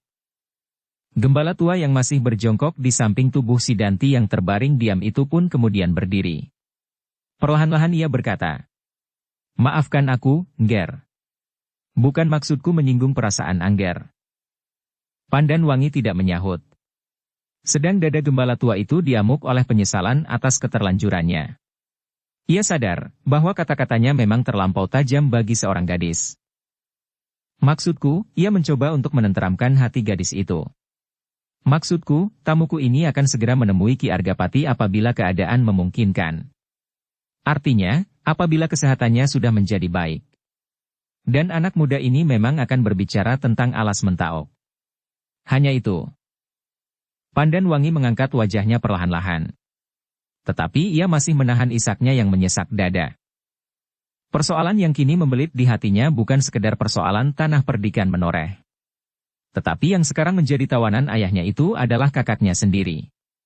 Kakaknya yang baik sekali kepadanya sejak kanak-kanak, dan bahkan setelah si Danti menyatakan dirinya berdiri berseberangan dengan ayahnya, si Danti telah membebaskannya dari bencana yang paling dahsyat dalam hidupnya sebagai seorang gadis. Kini semua orang memusuhinya. Semua orang memandang si Danti yang baik baginya itu sebagai seorang pengkhianat. Bahkan orang asing yang tidak dikenal pun telah ikut campur pula. Dalam kerisauan itu, tiba-tiba ia berpaling.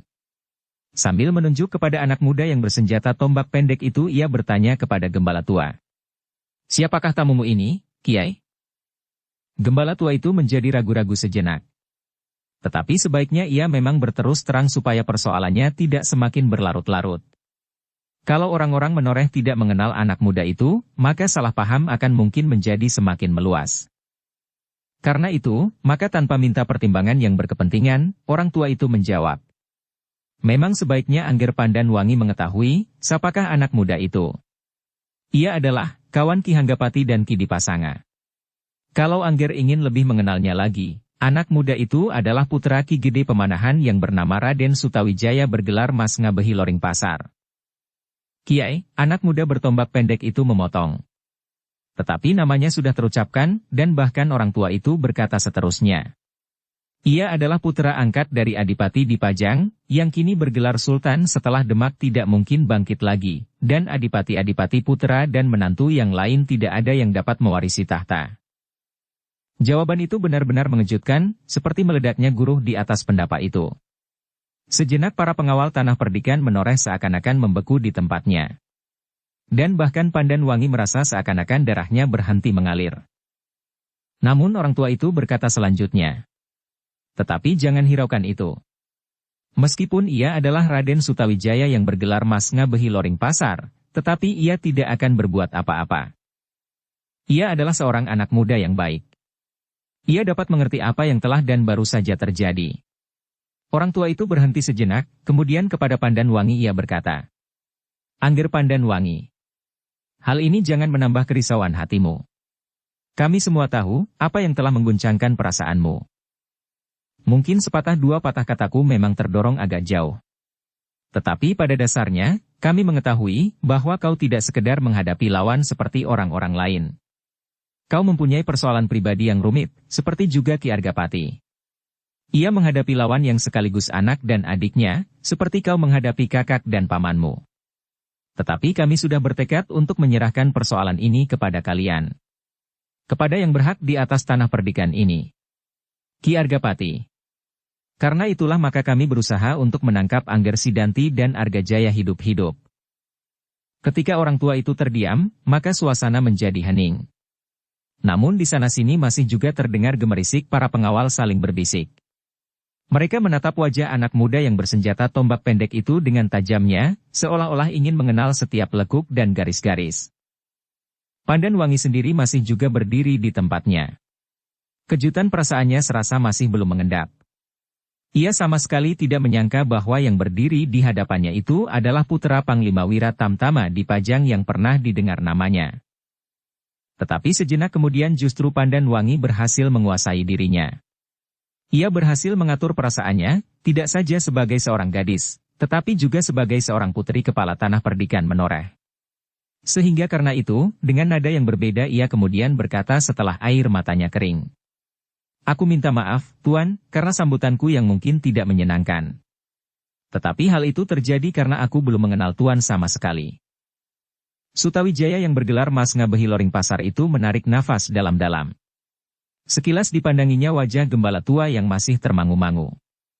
Namun kemudian ia berkata, tidak ada yang bersalah apapun kali ini. Karena itu jangan minta maaf. Karena hal ini memang sudah aku sengaja. Sebenarnya aku lebih senang tidak disebut namaku. Sebelum Pandan Wangi menjawab, maka terdengar suara Samekta dalam. Jika demikian, sebaiknya kami persilahkan anak mas masuk ke ruang dalam. Meskipun ruangan itu masih terlalu kotor, namun akan lebih baik daripada anak mas berada di pendapa. Terima kasih. Aku akan tetap di sini. Anak mas, kami mengharap bahwa anak mas tidak menolak. Sutawijaya tidak dapat berbuat lain daripada menerimanya. Karena itu, maka ia pun kemudian dibawa oleh Karti dan Pandan Wangi masuk melewati peringgitan langsung ke ruang dalam. Marilah, Kiai. Samekta mempersilahkan gembala tua itu pula. Silahkan lebih dahulu. Aku akan menempatkan Angger Sidanti. Samekta mengerutkan keningnya. Sambil mengangguk-anggungkan kepalanya ia berkata. Baiklah. Marilah, kita usahakan tempat yang sebaik-baiknya. Apakah tidak sebaiknya justru kita tempatkan di salah satu dari ketiga bilik di dalam, berkata gembala tua itu. Dengan demikian maka kita telah menempatkannya di tempat yang baik, sesuai dengan keinginan Angger Pandan Wangi, namun kita masih memerlukan persetujuannya. Samekta berpikir sejenak. Kemudian, kepalanya pun terangguk-angguk. Perlahan-lahan ia bergumam seperti kepada diri sendiri. Agaknya pengawasannya pun menjadi lebih baik. Jadi, apakah hal ini dapat disetujui? Aku setuju, tetapi baiklah hal ini aku beritahukan Angger Pandan Wangi lebih dahulu. Samekta pun kemudian masuk sejenak ke ruang tengah, untuk menemui Pandan Wangi yang sedang mempersilahkan Sutawijaya duduk. Terserahlah kepada Paman, jawab Pandan Wangi. Tetapi bagaimana pendapat Angger? Pandan Wangi mengangguk-anggukkan kepalanya. Baiklah. Aku sependapat. Gembala tua itu dapat langsung mengawasinya sambil duduk di ruang ini. Sekali lagi Pandan Wangi mengangguk-anggukkan kepalanya. Sejenak kemudian maka Sidanti yang masih belum sadar sepenuhnya itu langsung dibawa masuk ke ruang dalam. Setelah dibersihkan, maka ia pun ditempatkan di bilik sebelah kiri. Bilik yang tidak begitu luas, tetapi agak lebih baik dari bilik yang telah ditinggalkannya di bagian belakang rumah itu. Namun dengan demikian kesempatan untuk lolos pun menjadi semakin sempit pula. Dengan tertib Samekta mengatur pengawasan longkangan belakang. Pengalaman yang baru saja terjadi merupakan pelajaran yang sangat berharga bagi para pengawal, sehingga mereka pasti tidak akan lengah lagi. Betapapun lelah mencengkam tubuh masing-masing, tetapi mereka tidak mau bernasib seperti kedua kawannya yang sama sekali tidak sempat melawan ketika Sidanti tiba-tiba saja telah menyerang mereka. Ketika semuanya sudah dianggap cukup, barulah Samekta dan gembala tua itu turut duduk pula di ruang tengah bersama Sutawijaya.